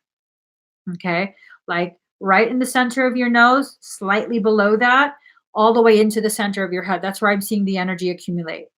So that would be something that would be good for you to consider. And again, I don't really have much that I can direct you, like encourage you which direction to go. I can just give you a general, it would be good to decalcify. And maybe are you still breastfeeding? Because if you're still breastfeeding, you need to be very careful. It can be excreted into the breast milk. You don't want to give that to your baby. All right. You don't want to elevate the levels of this because it's going to more negatively affect a young child than it does a full grown adult. All right. So a lot to consider. You might want to talk to a naturopath, an ND. Oh, okay. Awesome. Yeah. So it's slightly below the pineal and slightly behind it in that area. And then the stagnant energies, it goes into the lamina quadrigemina area as well. And then I do detect some of this thick energy affecting the Wernicke's area, also the parietal, right side parietal lobe, a little bit of your left temporal, the frontal lobe over your left eye, and a little bit, I do sense a little bit of like more dense type of pressure on your left optic nerve.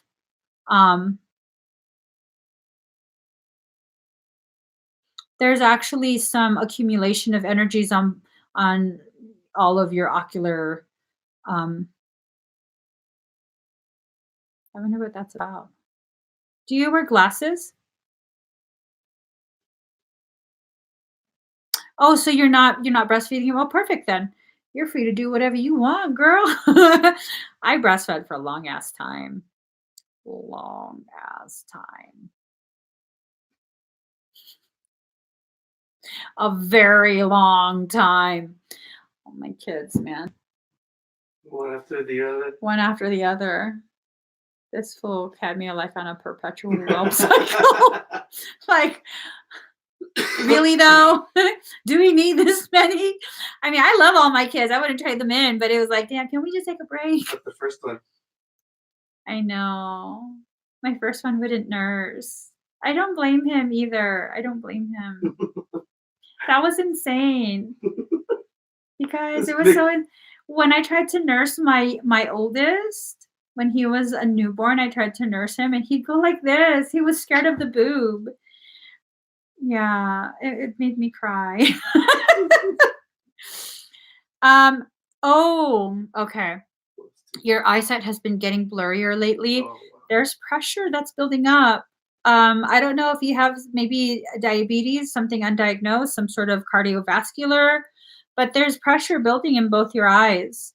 It's energetic, but it can definitely enter into the density. Um, I would definitely, if you, especially if you have health insurance, I would definitely schedule an eye exam. Definitely schedule one of those. You want to make sure you preserve your vision as much as possible. I hope this helps, Jennifer, and thank you so much. Let's see.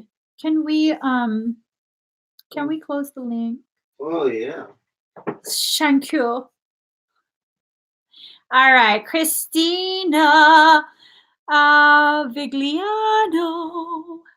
Thank you, Juju. Let's see. Let's see. Okay. She's here.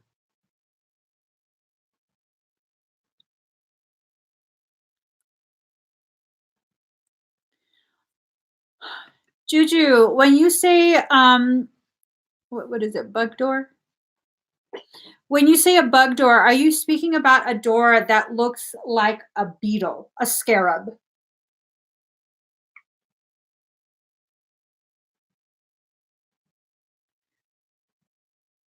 Remember that guy?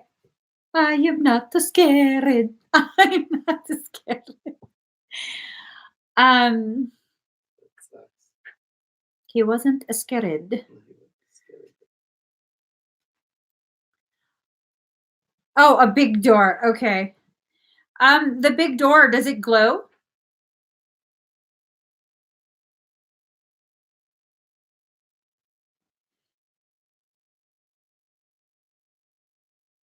Does that big door glow?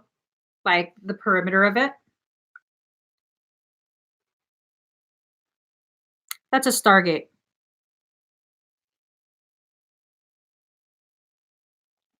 It's a Stargate. Um,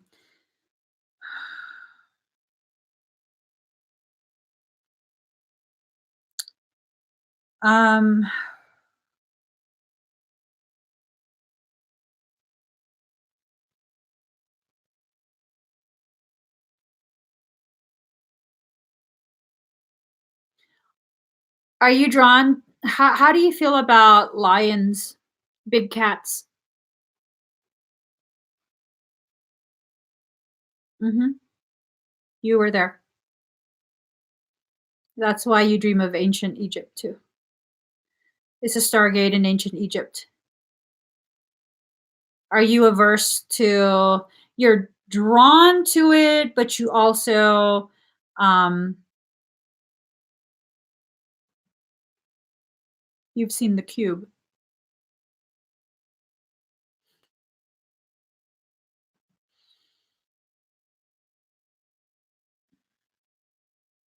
I'm asking your higher self how much of this, like what information it wants you to be cognitive of right now. It is going to be a lot of information that you're going to begin to uncover for yourself. But as of right now, what level is appropriate? Um,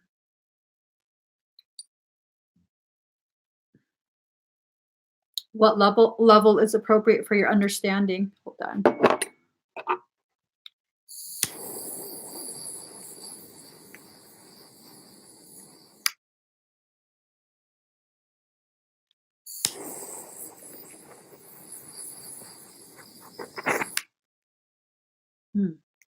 Ooh-wee.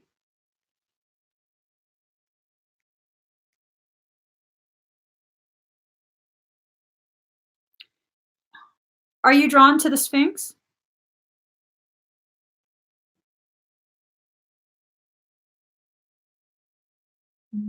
Interesting.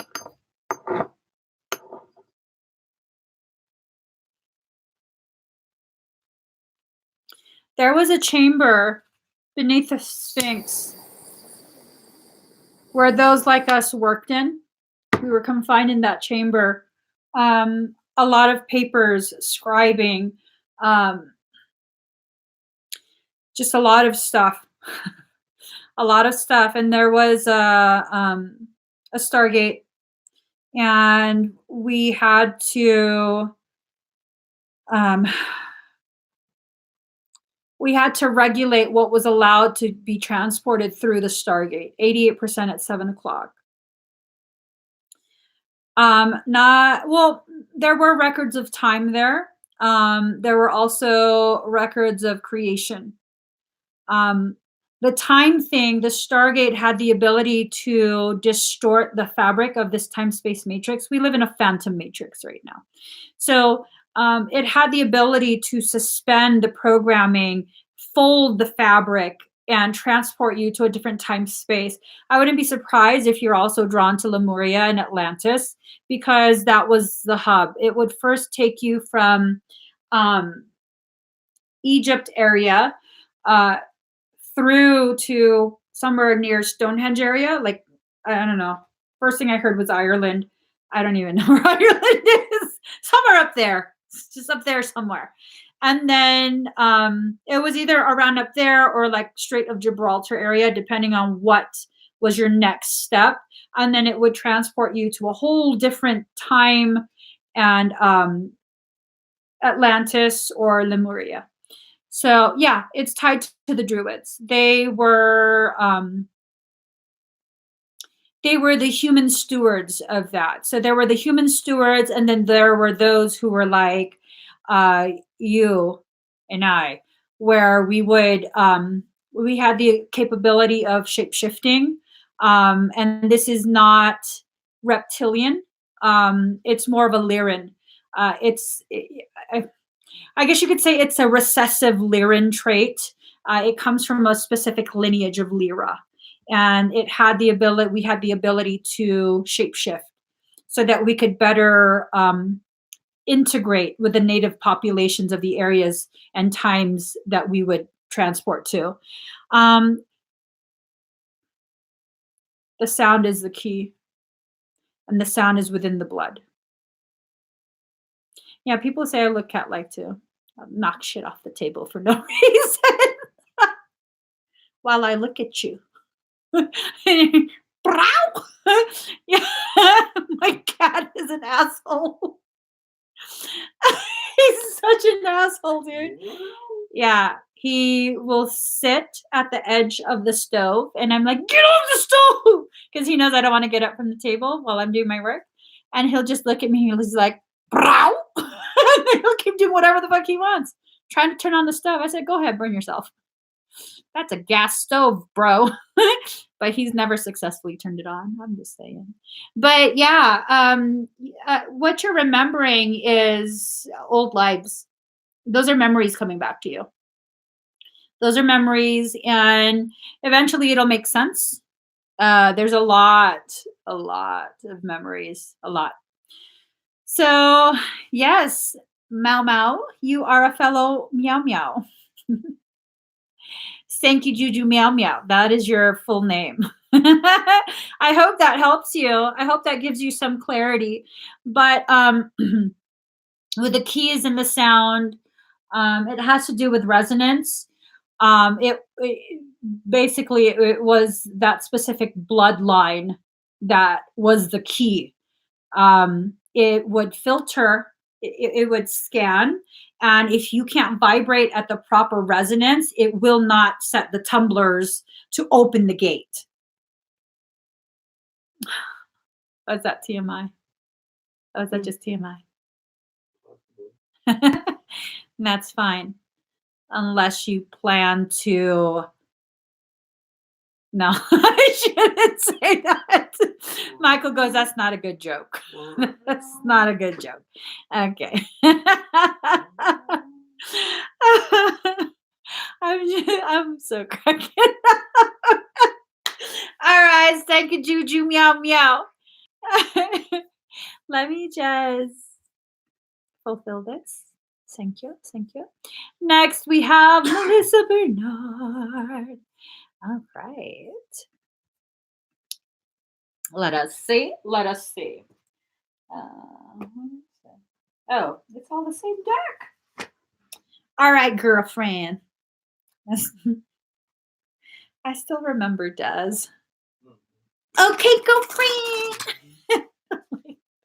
This girl's gonna dislocate her damn back. Okay, girlfriend. She'll go like that, like a rag doll. Damn, baby girl. Okay. Let's see. Information for Melissa from her higher self. We'd like some clarity, please. Okay.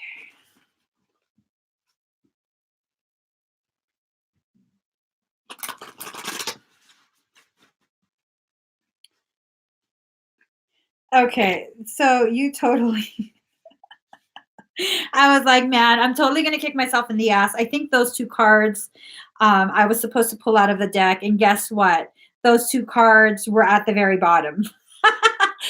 Your soul is like, this girl just don't listen. I told her to pull those cards out. She kept shuffling. So let me just one more shuffle. I'm told. Okay. I need some action, tender satisfaction. My chemistry is flowing. Can you cause a chain reaction? Action. Sweet action. Sweet. Okay. Here we go. And then I'm told to. Oh, okay. Here goes. Now you're going to need to take action. Okay. There is a storm coming. There's a storm coming. You are prepared to weather this storm. All right. It's going to get a little bit dark. It might seem a little bit destructive, the potentiality of destruction, but you're going to weather this storm perfectly fine. So it's about taking risks. It's about spreading your wings and allowing yourself to fly. Flying, I mean, if you look at that, you are basically like a bird of prey, a raptor. They don't just keep flapping, okay? You don't have to keep flapping. You simply open your wings and catch an air current and you glide. This whole thing is going to be removing you from where you're at and causing you to fly. And it's going to be very minimal effort, but if you don't choose to open your wings and glide, if you're going to try and be like a pigeon and yeah, you're going to use up all your energy, all your reserves, and it's not going to work. It's not going to work. You're going to deplete yourself unnecessarily. Okay. Hold on.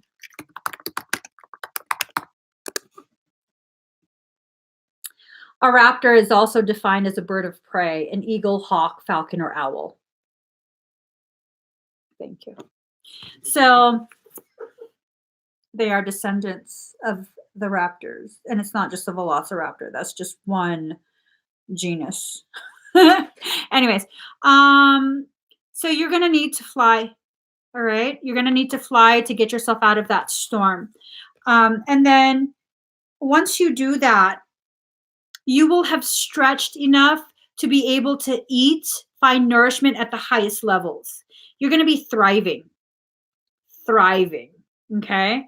That's amazing. So for all of this to happen, you have to find all your fragments and call it back to you so that you can rise from your own ash. Oh, shit. Why do they always have to be a part of all the damn readings? I'm just saying. Can you not have a reading by yourself? Okay. I need to calm my own ass down. I'm just saying. I need to calm my ass down. So I'll give you the message. The two shall rise from the ash, together yet separately. Okay? Together yet separately. This is something that's going to occur. You're each going to choose this on your own terms. This is not something that you have to do for them or that they have to do for you. You're just going to realize this is happening separately yet together. Okay? The fragments are going to come back together. Oh, girl. The fragments are going to come back together. you know. Hold on. Oh darn it. I got beat. Um, hold on. Yes! I was able to do it. Anyways, so the fragments, okay? And then um, you have to exercise consistency. You have to, and you're very good at, keeping yourself on track when you need to be on track. But that's the thing. Um, it seems like you've been accustomed to existing within a cage for so long, like with the 9 to 5 job, you know, all of that, that it's going to be very new. It's just like when you've stayed in a seated position for too long, sitting on the floor for too long with your legs crossed. When you finally get up, you're very sore, right? So it's going to take a bit of an adjustment. You're going to do perfectly fine with the adjustment. Just know though that there will be an adjustment period. Stick to it and allow yourself the freedom to go ahead and flow through this the way you need to flow through this. Okay, I'm told one more card.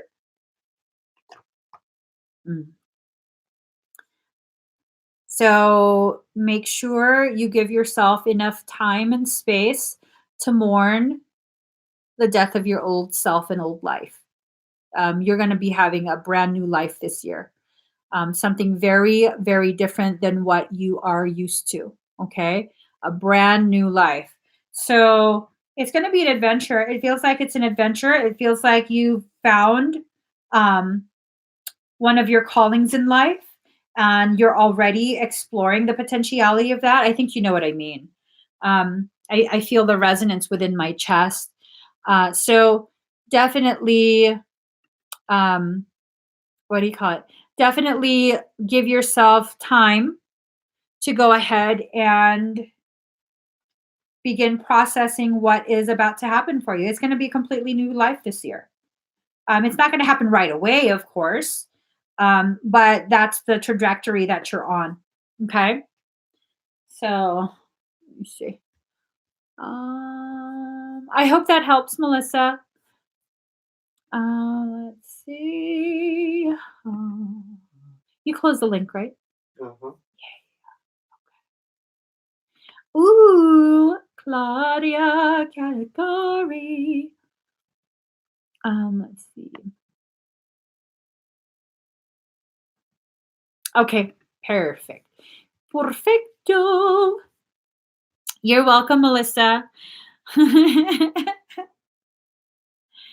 That's funny. That's funny. It always says a lot when individuals cannot accept that both people in the conversation could potentially be correct.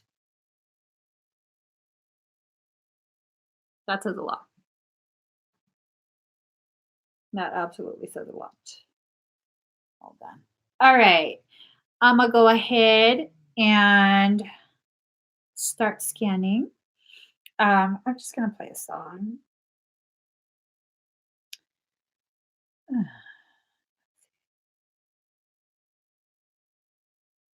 Mm. Ooh. Ooh. Hello.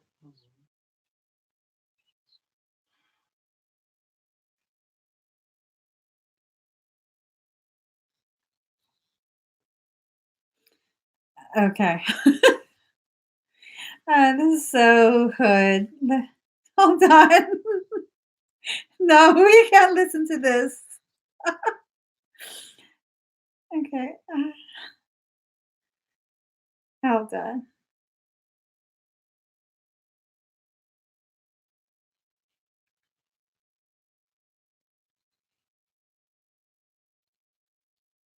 Okay.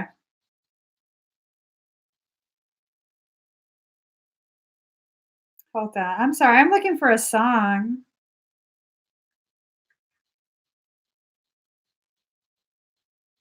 Okay.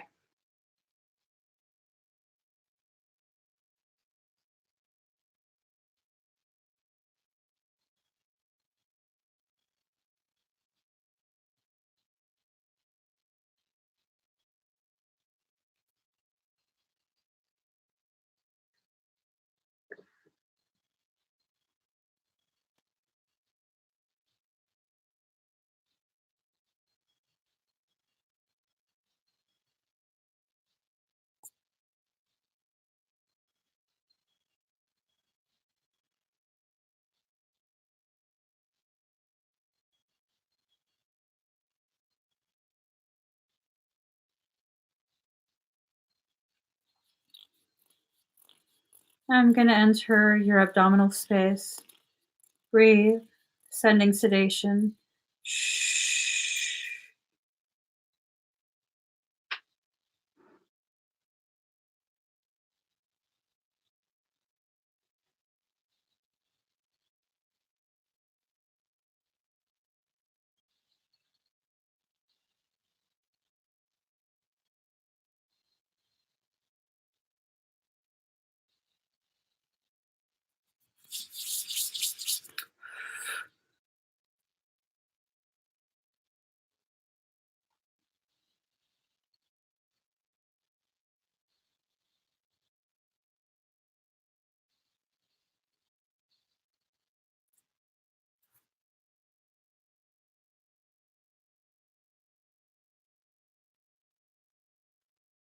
You might feel pulsing in your head.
There's nothing.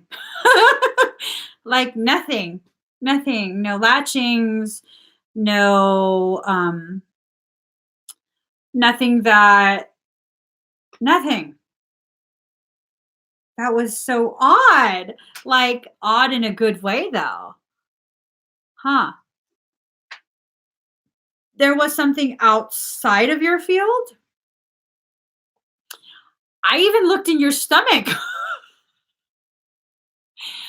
I looked in your stomach. I looked around the reproductive organs. I I checked in your back. I checked in your cranial space. Nothing. No findings. Right? Girl. The only finding that I did that I did see was that um I'll message you about it. Okay.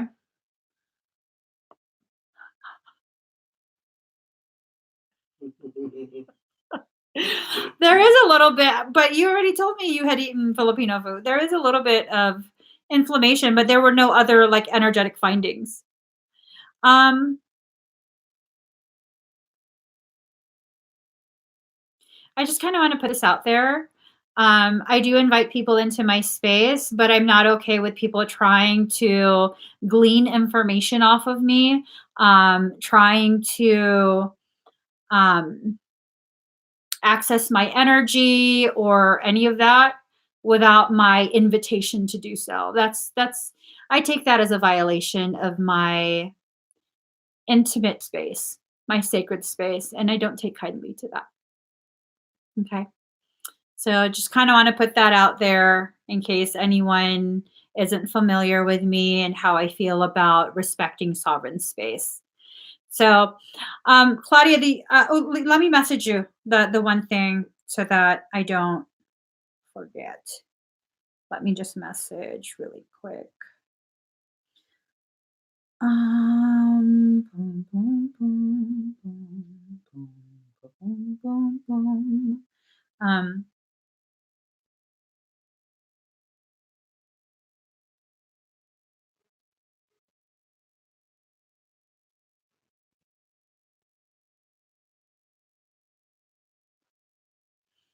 Okay. I sent the message. Right. Um, Thank you, Darren. Thank you. I know you just asked a question. It wasn't directed at you, but seeing the question that you asked, it triggered my remembrance of while I was checking on Claudia, I felt someone trying to glean information off of me. But no, I haven't broken any fingers that I know of. Mm. I do dislocate quite a few things and I don't realize it. I just pop it back into place. So Monet Strong. Money, money, money, money, money, money. Hey, that's after. hmm Sorry, sorry, Monet. Okay, stop making me make like ghetto ass sounds, please. Sir. I like to put my ratchet days behind me. Yeah, and then I didn't want. I'm sorry if it seemed like I was addressing you, Darren. All right, Monet. Is there something in particular that you wanted me to scan?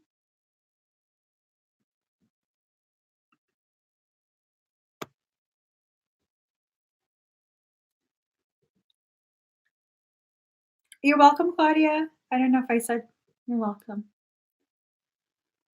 Did she say what she wants scanned? No.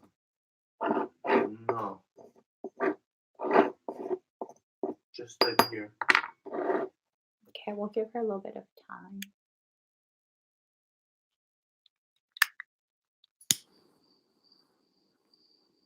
She says her back definitely. Okay.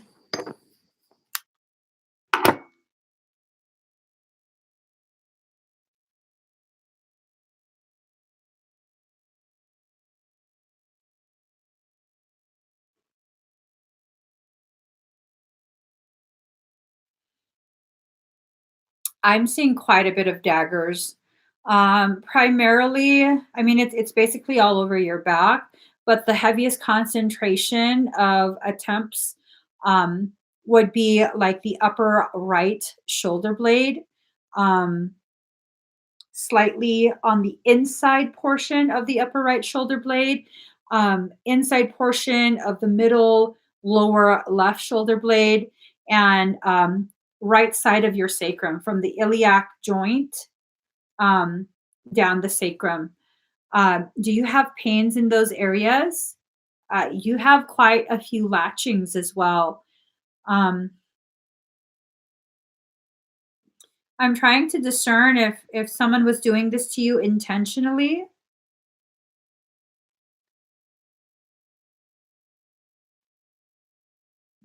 Excuse me.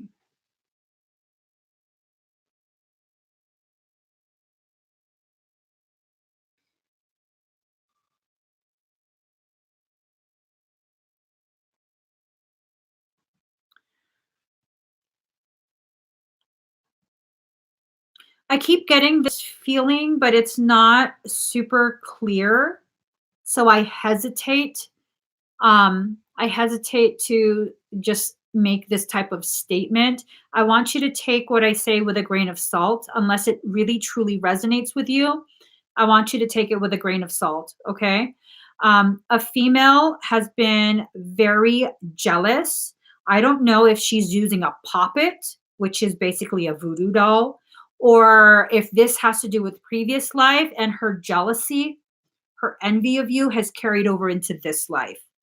And I'm just seeing something from previous incarnation. Is there a girl who is very like passive aggressive with you? Like totally fake, um, very sweet to your face, but you can just tell like this trifling ass. That's the sense that I get. Um,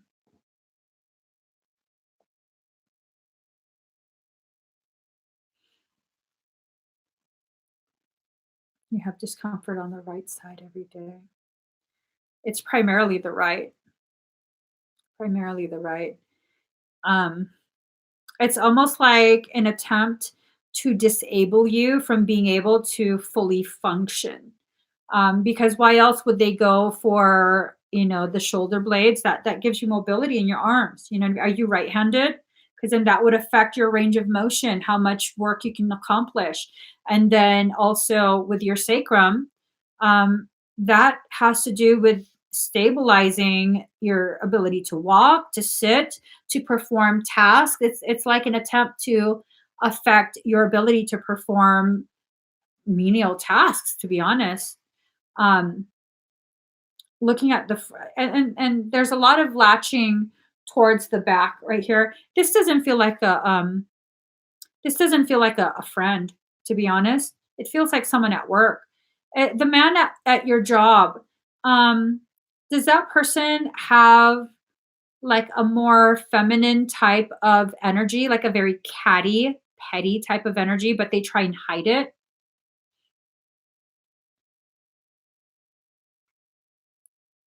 Because it's a female type of energy, but that doesn't necessarily mean it's a female.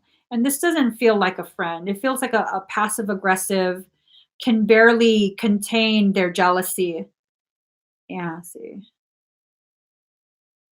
It's trying to destabilize you. I don't know if this is carrying over from a previous life. It might be. It might be that the individual doesn't realize that the cattiness, um, especially the cattiness, they're just a catty ass person, period. They're sour ass grapes. But the cattiness, you got jokes, bro. Michael made me laugh because he goes, ask her if his name is Betty for bitter Betty. He usually doesn't tell jokes. Aw. I think I'm probably gonna receive some ugly news. So he's telling me jokes now to soften the blow. I know how that shit works. You never tell me jokes unless some shit's about to go down. You're trying to soften the blow. So this Betty, not to be, yeah, very friendly but fake. That's exactly, and it's obvious. It's obvious. Like, why are you even trying to pretend? I know you don't like me. But it's fake. Yeah. So again, I'm not sure if this person even realizes, you know, um, sometimes people have this sort of like return of feelings from previous lives without realizing the two of you had a connection in a previous life that's carrying out in this one. So that's kind of the sense that I get, that it's not a conscious thing, but I think possibly in a previous life, whatever interaction, connection the two of you had, a poppet was used. Pissy Patty. I know a Patty. She's pissy. She's pissy. She tried to cuss me out because I believe in supporting certain amendments. I believe in gun rights. And she got real mad. And so what I did, I went live with my Glock and I named my Glock Patty. Meet Patty. That's what I did. I went live. And then one of my friends was like, holy shit, Em has finally lost her shit. Fuck yeah, meet Patty. I legit cocked her like that. Yeah. Anyways, Larissa remembers. I had to take that live down. I was pissed as like, what? She unblocked me, by the way, Larissa. I know she still looks at all my posts. She unblocked me. Yeah, no. You can't call me as bad as a murderer because I believe in fucking upholding my constitutional rights. Let me calm down. Where's Patty at? Let me just stop. She really pissed me off. I'm triggered. I'm triggered.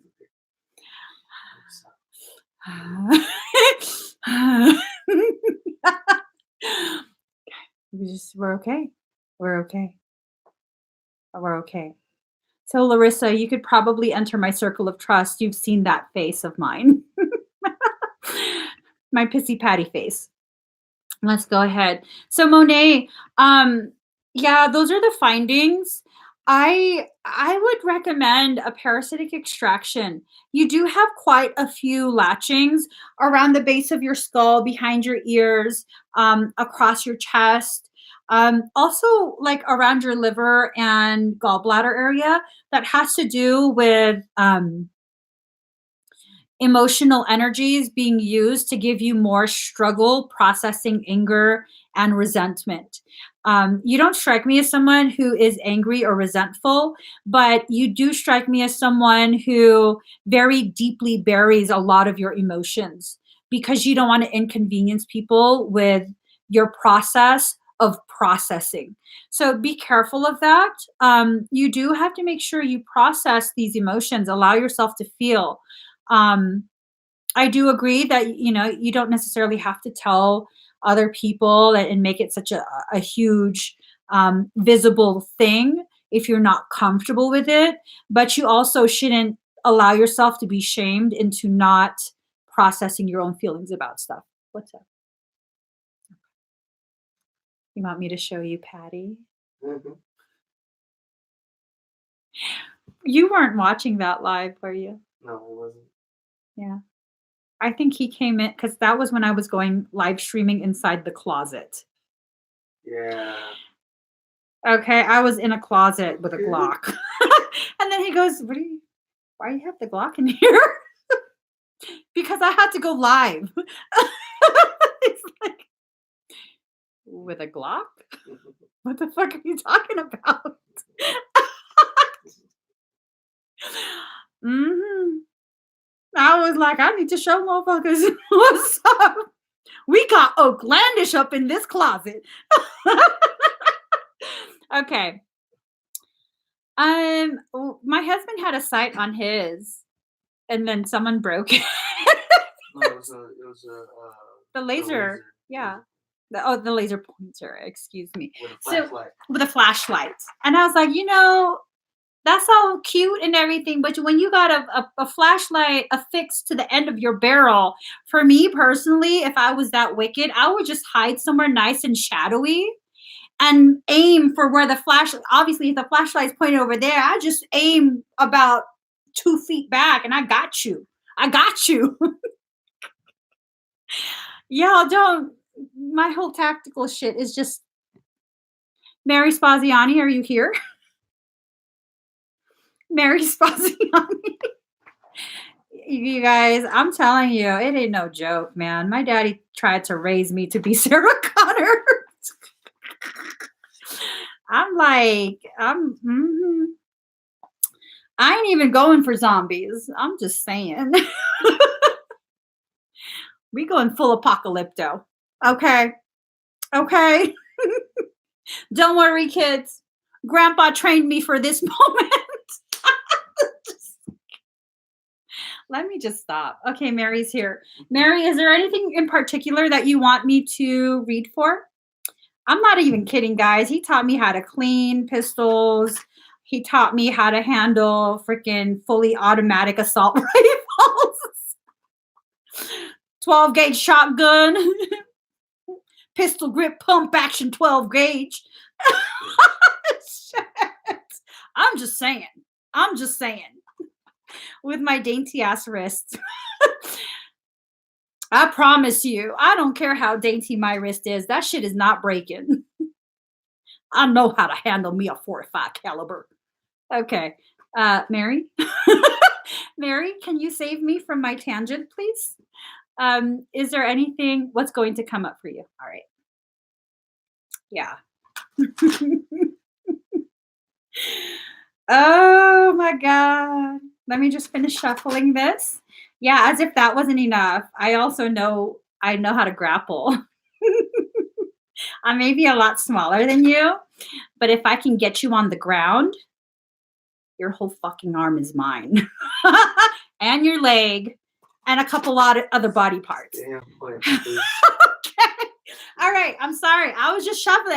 See, my aggression is increased talking about this. Okay. Calm down, girl. We're peaceful people now. We're about that love and light. We're about that love and light. Ooh, okay. Okay. So, Mary, there's a lot of things that have been left unsaid. These things that were unsaid are definitely causing blockages within your energetic field, within your path. It's time for you to begin shifting this, okay? Which this has kind of been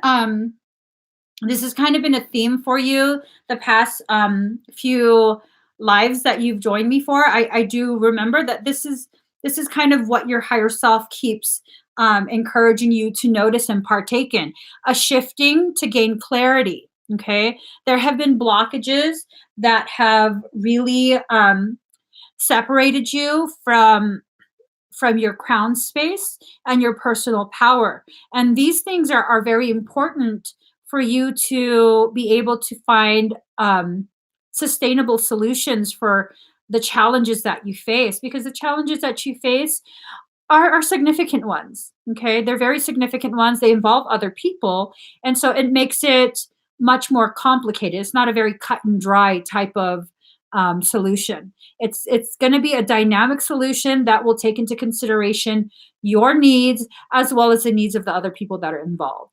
So you're going to be getting clarity. First, though, you have to make sure you commit to shifting just a little bit, degree by degree. You're not being encouraged to suddenly be someone else, to process your life in a completely different way that's not organic to you. But just little shifts, 1 degree at a time, will get you to where you need to be in order to receive the clarity that you're wanting and needing. Now, in order for you to receive that, in order for you to tap into the potentiality, first you need the clarity. Before you can get the clarity, first you have to allow yourself to shift. Okay, so the shift leads to the clarity, which then connects you to the potentiality, which then will help to raise to the surface the things that have still been dormant, which is, your abundance, your understanding, your self-empowerment. Shift to where and how. See, that's the thing. No one knows those answers but you. Again, it goes back to what your higher self has been saying. You're giving too much power to other people. No one else should be telling you where to shift and how to shift. These are things you're going to find answers for as you dive deep into yourself to discover the aspects of you that have been laying dormant. See, right now, that's you on the surface, cognitive of only what's going on right in front of you. There's another aspect of you that exists much deeper levels that you need to tap into. You can't allow yourself to just be told, to be dictated to. That would be easy for me to do, but how does that grow you? It's like that concept of, if you give a man some fish, you can feed him for 1 meal, but if you teach him how to fish, he can feed himself forever. And that's what it is. Mary, I can't rob you of your own potentiality. Me just dictating to you the answers, it doesn't help you. It makes it easier for you, but easier is not what helps you, what empowers you. So you have to find these answers for yourself. Now, when I say shift 1 degree at a time, maybe it would be easier to understand if I rephrase that as focus on 1 challenge at a time. Okay. So first, maybe as an example, if you have a hard time sitting quietly with yourself for like 5 minutes, start with that. Give yourself permission to sit quietly. Yes, you have a lot of things you need to do. Yes, a lot of people are depending on you. But if you can't find the answers for yourself, all of you will continue to be running on a hamster wheel, right? So if you can just sit for 5 minutes, even just 3 minutes, start with 3 minutes, where you just sit, lock yourself in the bathroom, pretend you're pooping or something. 3 minutes, time it, just quiet. 3 minutes. Where's your thoughts taking you? What issue of the day are you most fixated on? Why are you most fixated on that? What do you need to do to correct that? Okay. How do you feel about that? Why do you feel that way? Just these simple answers to create a dialogue between the self and the soul, because you're too accustomed, too programmed to just blindly accept a monologue. No one should be dictating to you. Even your soul is not going to dictate to you. It's trying to create interaction. And when you do that, when you allow yourself to have something doesn't want you to have this information.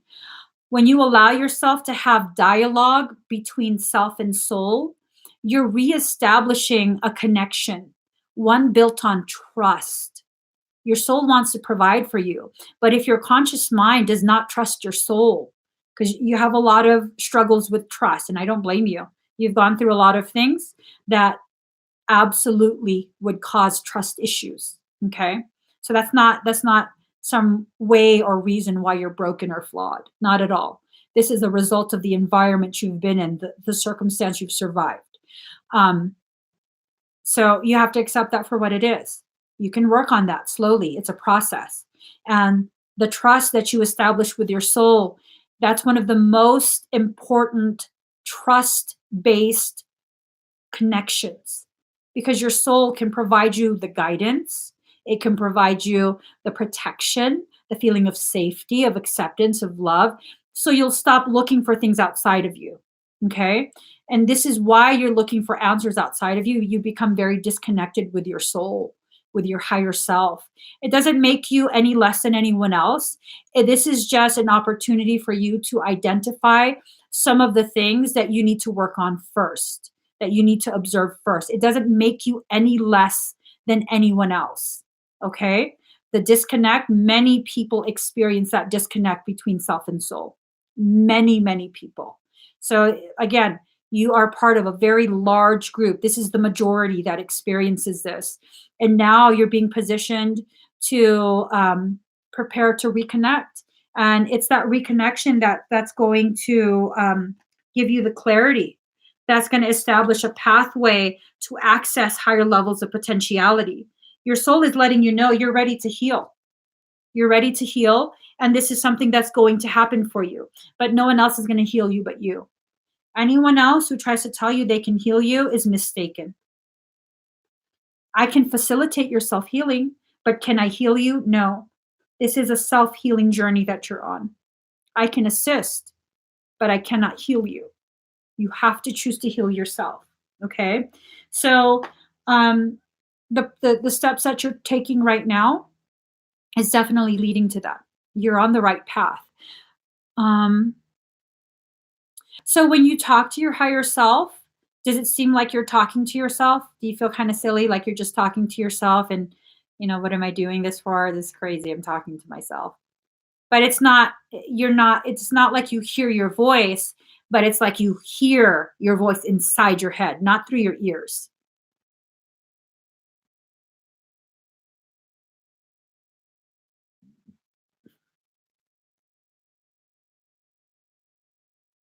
Ooh, 74% at 7:44. I love it. 40/40. Yes. Sorry. That got me excited. A little too excited.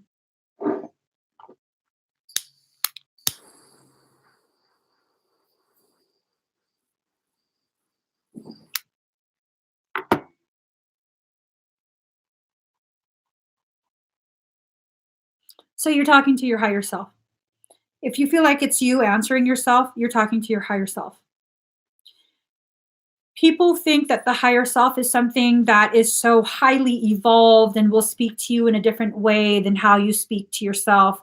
And if that's the case, if your higher self is speaking to you in a way that feels like it's so much above you, that's a mimic. That is not your higher self. That is a mimic. Do not listen to that. Now, if you feel like it's you talking to yourself and it's like you have the answers, but at the same time, you kind of doubt it, then that's probably your higher self. Um, Ego is a lower aspect of higher self. So in creation, for every positive, there exists an equal intensity of negative. So if the higher self is a positive charge, the human ego is a negative charge, and they're equal. They're equal.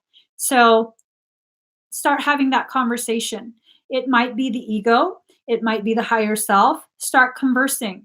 If it's you talking in a way where it's making you feel even more badly for yourself, that's probably an unbalanced ego.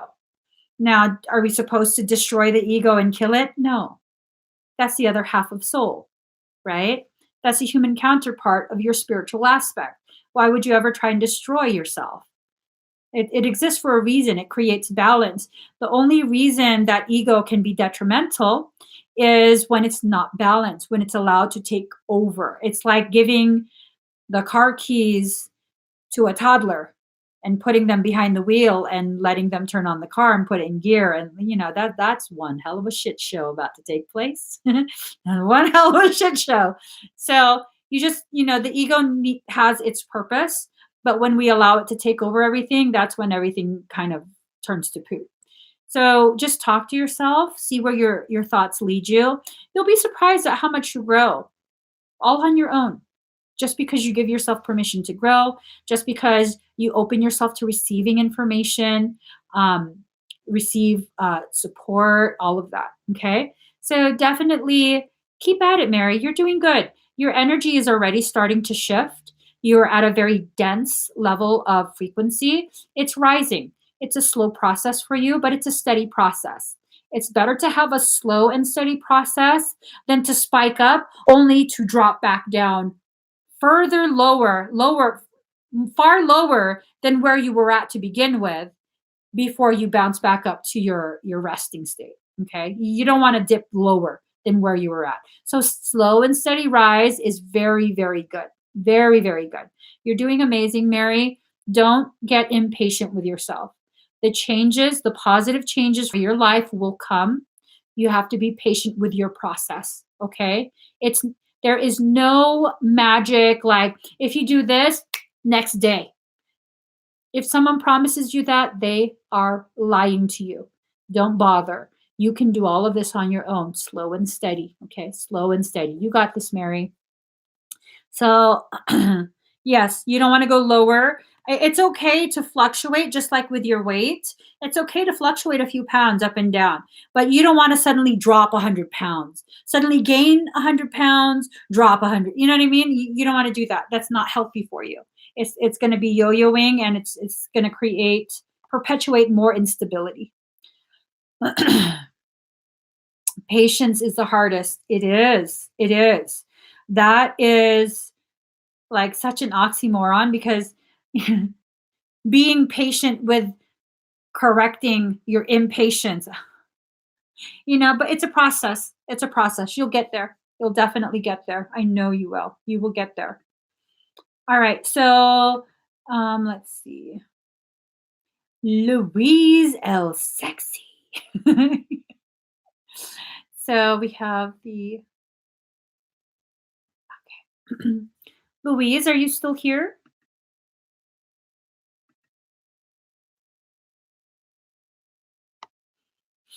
Mary, I'm glad you wrote that. She says, I have patience for others, but not for me. So when you do your process, you need to begin seeing yourself outside of yourself. Notice how sometimes when when I kind of like lose focus or go on a tangent, that's the same thing, isn't it? Yeah, it is. When I have to get myself centered again, I talk to myself kind of in the third person, like, girl, girl, stop that. You shouldn't be doing that. You know what I mean? So if you can kind of remove yourself a little bit to a certain degree from what you're experiencing, and you can talk to yourself and have the patience you have for someone else, that can sometimes help. Sometimes, not always. So try that. See if that helps you, okay? So Louise is here. Okay, Louise, are you seated? Please make sure you're seated, okay, or laying. So let me get my music. My baby's got a fucked up head. So damn good in bed.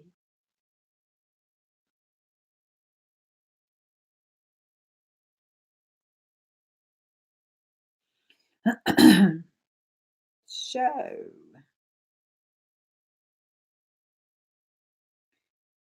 um,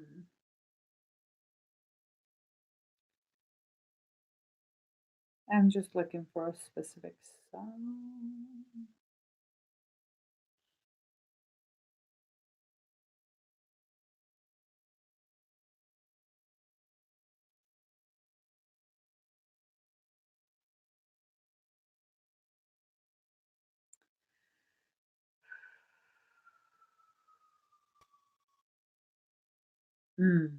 Love these songs.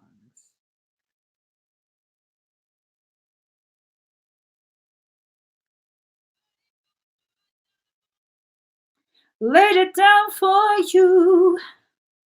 Down for you. Oh, oh, oh. All right. Breathe deep and slow.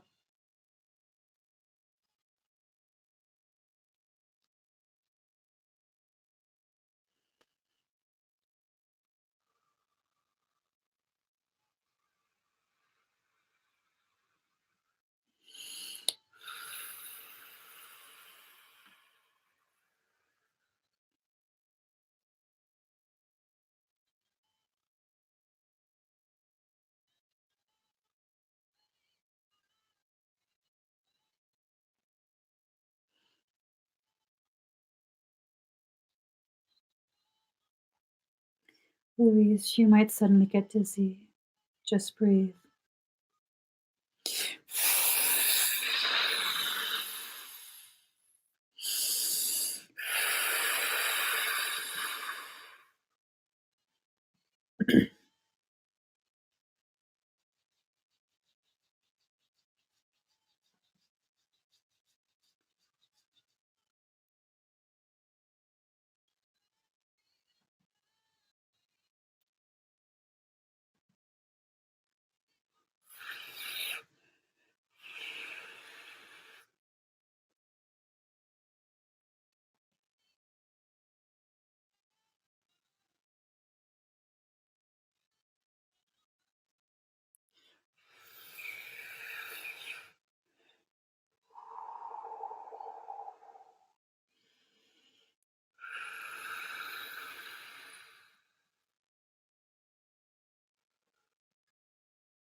I'm going to take you up in frequency. This might feel like you're in an aircraft climbing altitude very quickly. You might feel mild motion sickness. You might feel slightly dizzy, okay? Just breathe.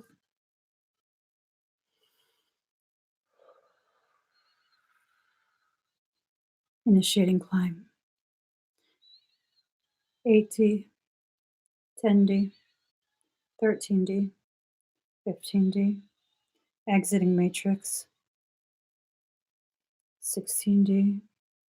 Hyper jump. 75D. Hyper jump. 220D. Jumping. Entering Eka. Breathe. Reaching Akasha. Climbing. Free fall.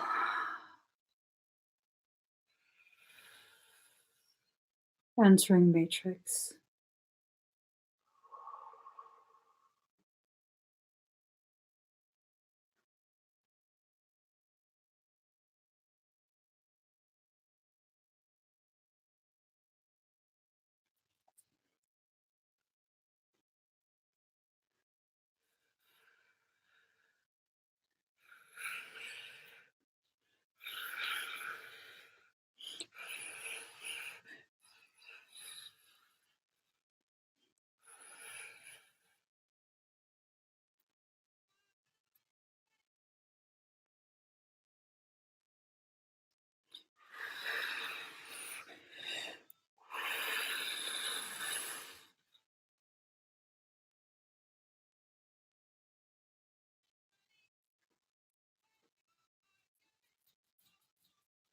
Entering your cranial space through your frontal lobe.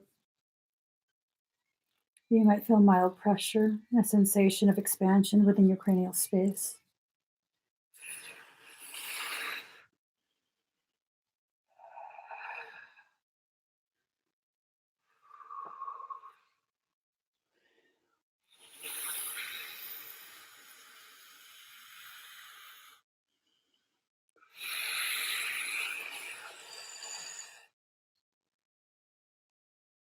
You might feel the sensation of your cranial space being filled.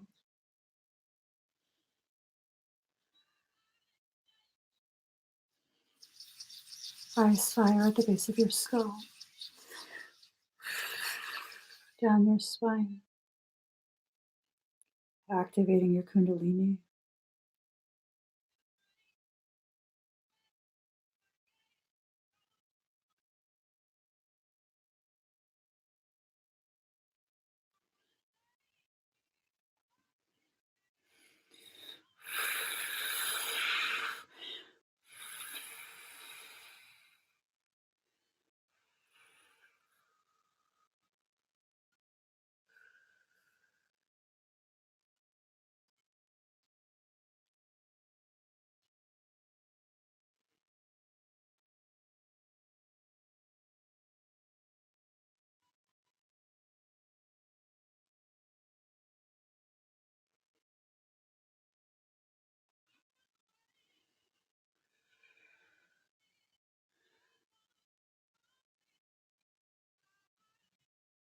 With permission from your highest self,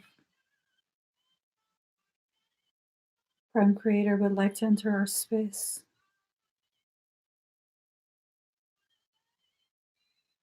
Opening a secure channel.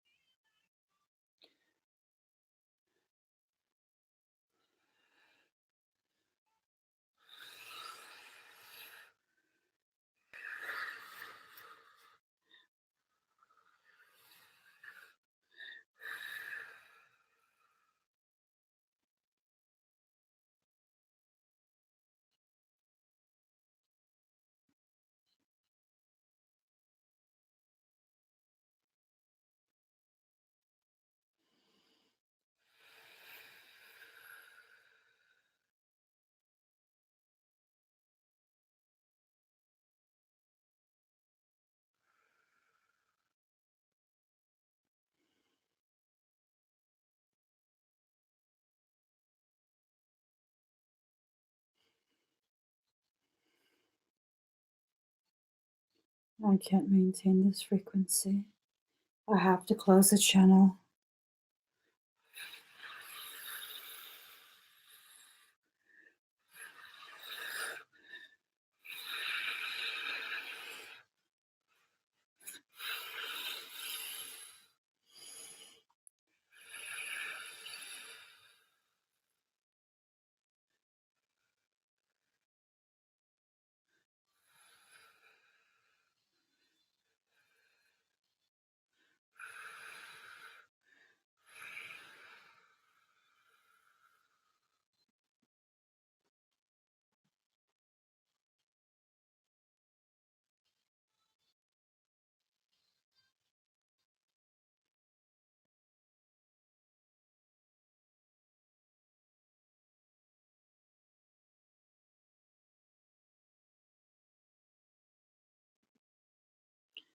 You feel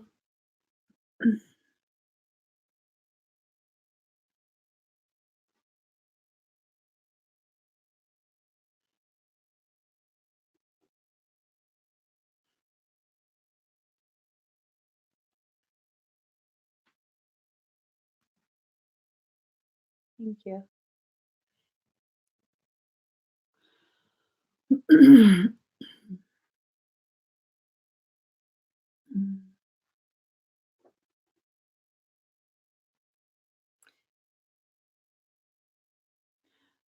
That was beautiful.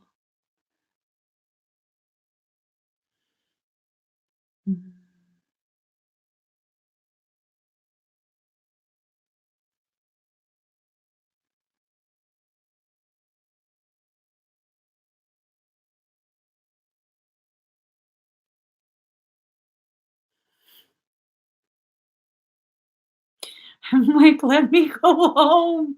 I want to go. Okay, I have to let that go.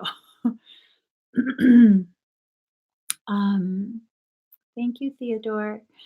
What song was I picked Bishop Briggs, The Way I Do, the acoustic version. Lay your heart down. So let me just. This is too much energy for my system. It's hard for me to talk.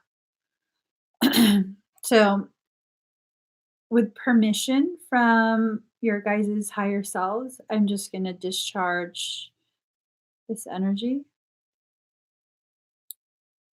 My energy will always honor your sovereignty without permission from your highest self.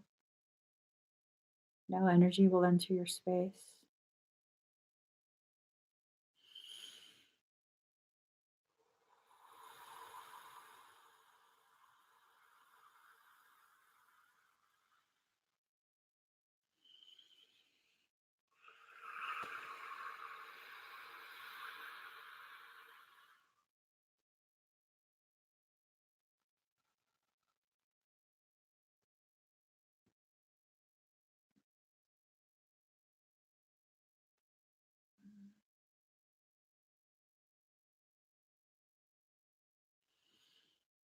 How do you guys feel? You feel energetic?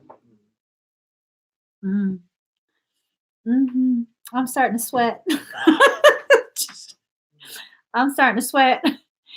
I'm so sweaty. Okay. Louise, do you feel any dizziness? Are you okay?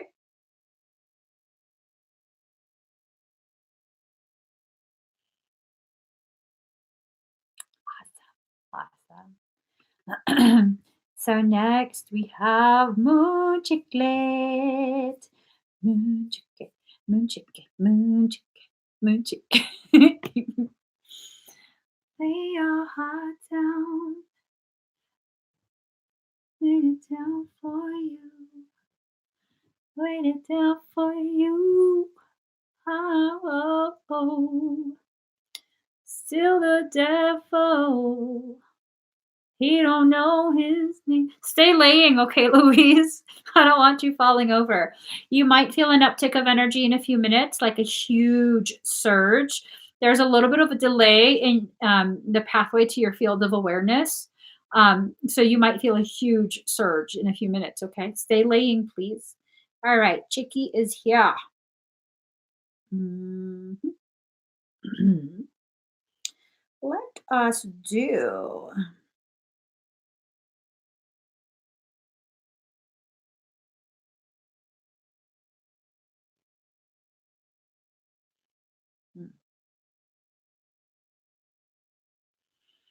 Hmm.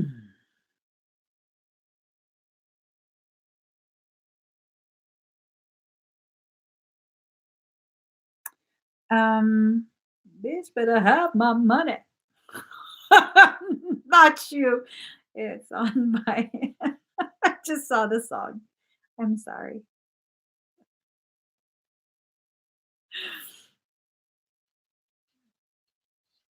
Mm, mm, mm.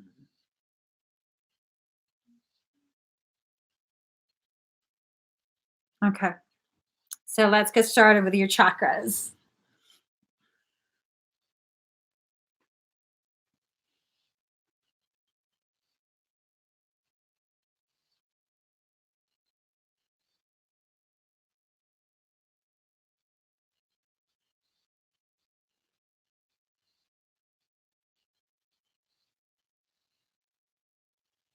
All right.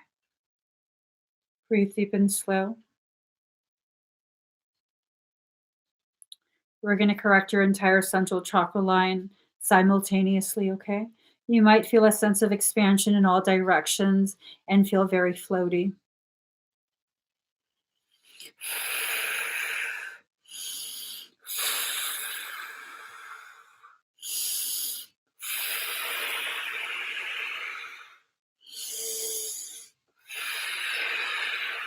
Ready? Breathe.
Shiv is approaching.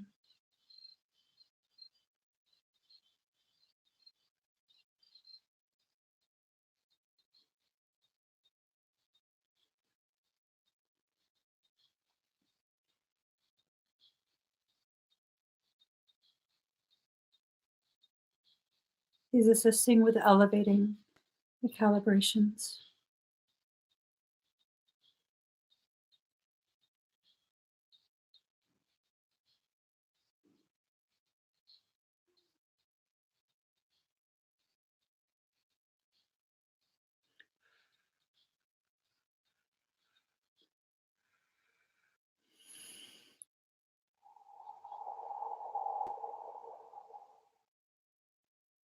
You might feel swirling all around you.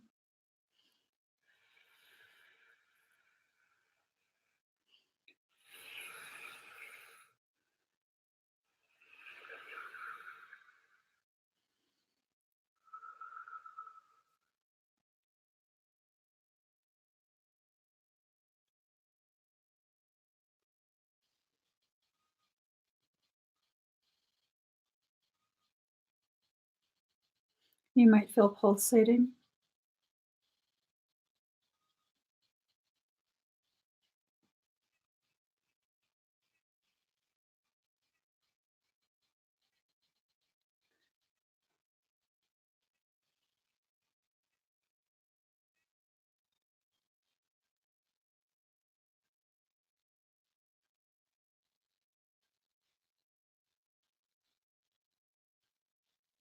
You may feel pulsating in your sacral.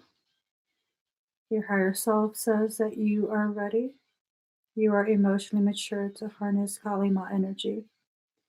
It's being infused into your sacral space, and this will infuse into your Kundalini.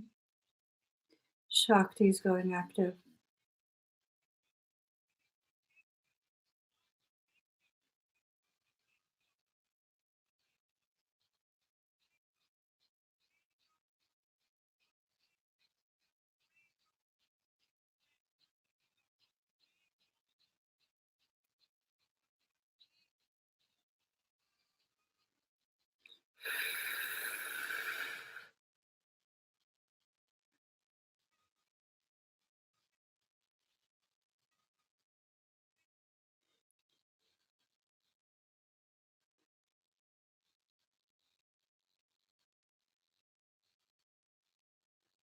It's spreading through your synovial fluid, activating the chrism. You might feel intense tingling at the base of your skull, climbing up to the top of your crown.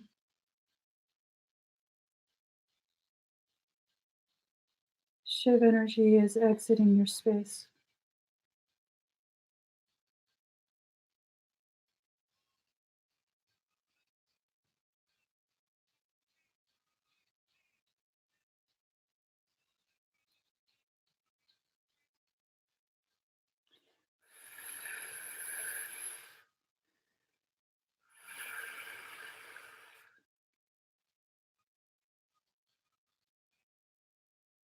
How do you feel?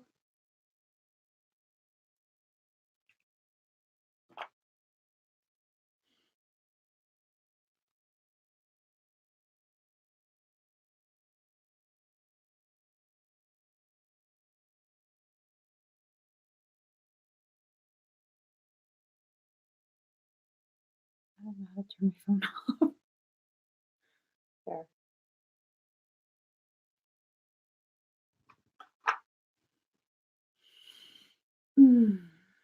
That was amazing.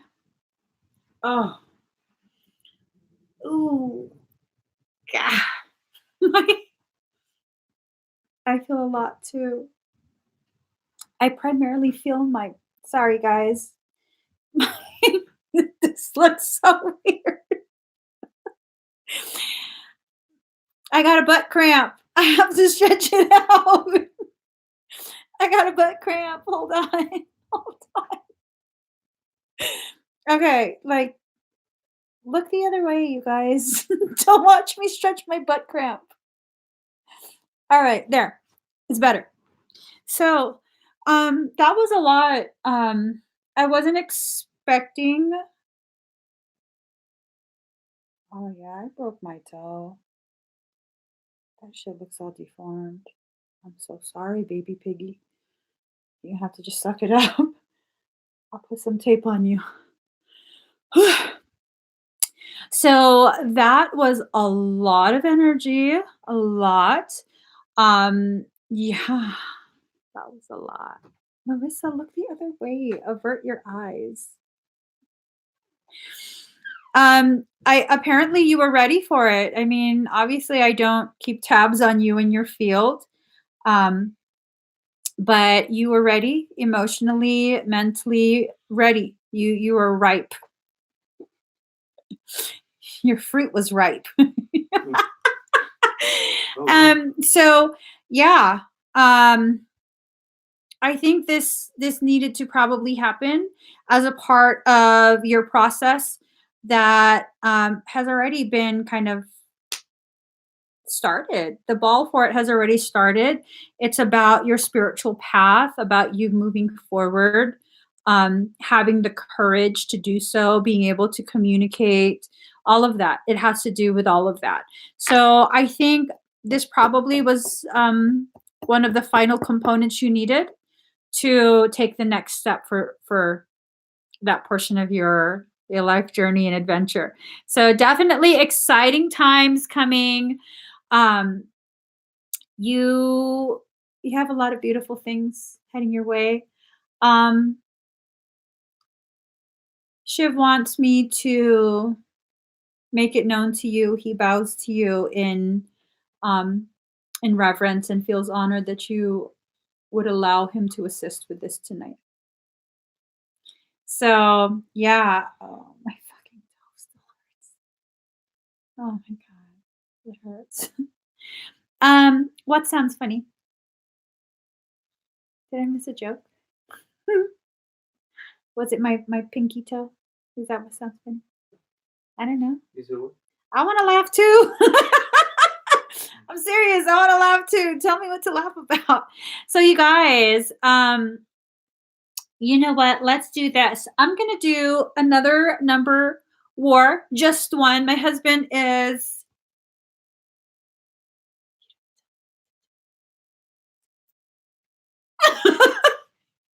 give me some of that. Give me some of that. Huh? Can I have a little bit of that? So let's go ahead. Oh, wait. Let's see. Daddy, there's the number. All right, guys.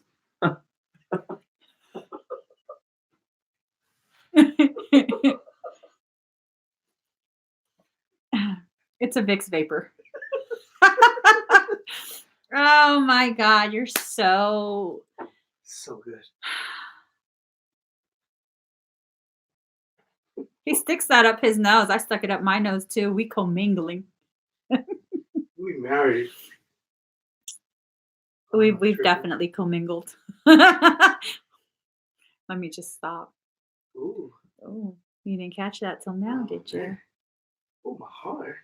Come here, let me spank you. Fluttering. I think you need an attitude adjustment. Let me come here. Heart is fluttering. Come here. Give me your hand. Give me your hand. Almost. Give me your hand. Give me your booty. Almost. Come here. Come here. Come here. Oh, Come here. Because he knows I'm going to hit him hella hard. Daddy, Almost. pain is love. The more it hurts, the more it's love. Yeah, it's not happening right now. It's like, no. Okay. I'm like so intently watching this. Let's This see. one just keeps What's going. going to happen? What's going to happen? No whammy, no whammy, big box, no whammy, no whammy, no whammy. Okay. Almost. Okay. Your stuff is on a lag, dude. Both of them. I know. Let me close that out. Let me go back in. Holla. Holla. Lay my heart down. A sad. Just stop right here. Put some there. sugar on me. It's In her the name. name of love. It's right there. Hey, Monet. Yeah, that's it. Hey, Monet. You won at 44. Hey, Monet won. Hey, Monet. Hey, Monet. Hey, Monet. Hey, Monet. Hey, Monet. Hey. So I have a friend named Monet. I have an uncle named Monette. That's really his name, Monette. Yes. Uncle Monette. And then I have a friend named Monet, and I like to pronounce all of them as money. Money. Okay, so that's just fucking ugly. Where is this coming from? All right. Hey, Monet. Let's see.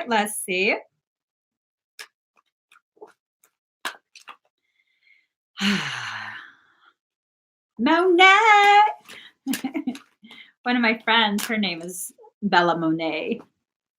And then the model that I used to work with, Monet. You remember her? That was the most gorgeous shot in the grass. Oh my God. I got to show it to you guys. I'll show it to you guys. Give me 1 second. Why can I not shuffle?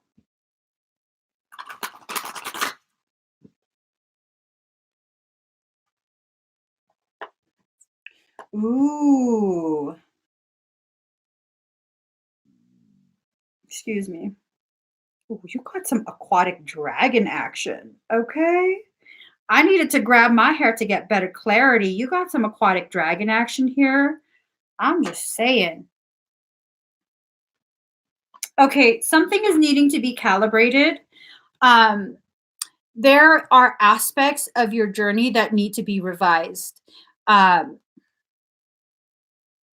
you're pulling in the wrong element, is the sense that I'm getting.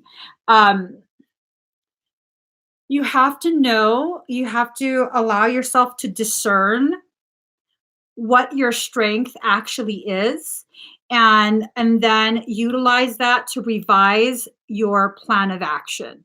Okay, so what this means, if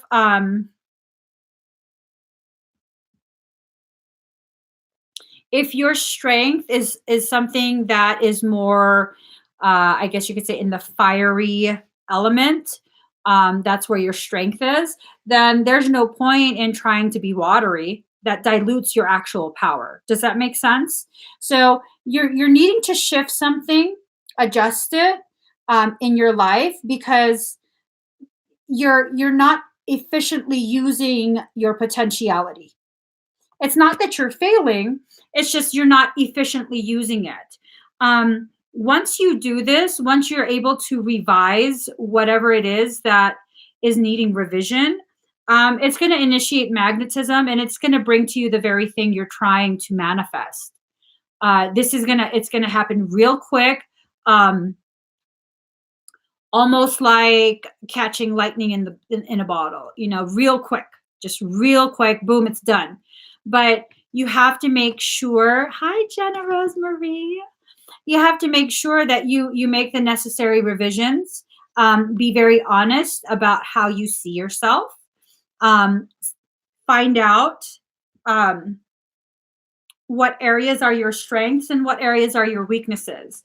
The whole phrase, fake it till you make it, comes to mind. That's the antithesis of what you need to do. You need to be very, very real and honest with yourself. Did I read something for you earlier? Yes. I don't remember what it was about, because it's this feeling that it has to do with something that I read for you earlier. Was it the shit? I don't know. The coworker? Oh, that was the one. Was that it? Mm-hmm. What was the coworker about? Oh, about the back? It was kind of like.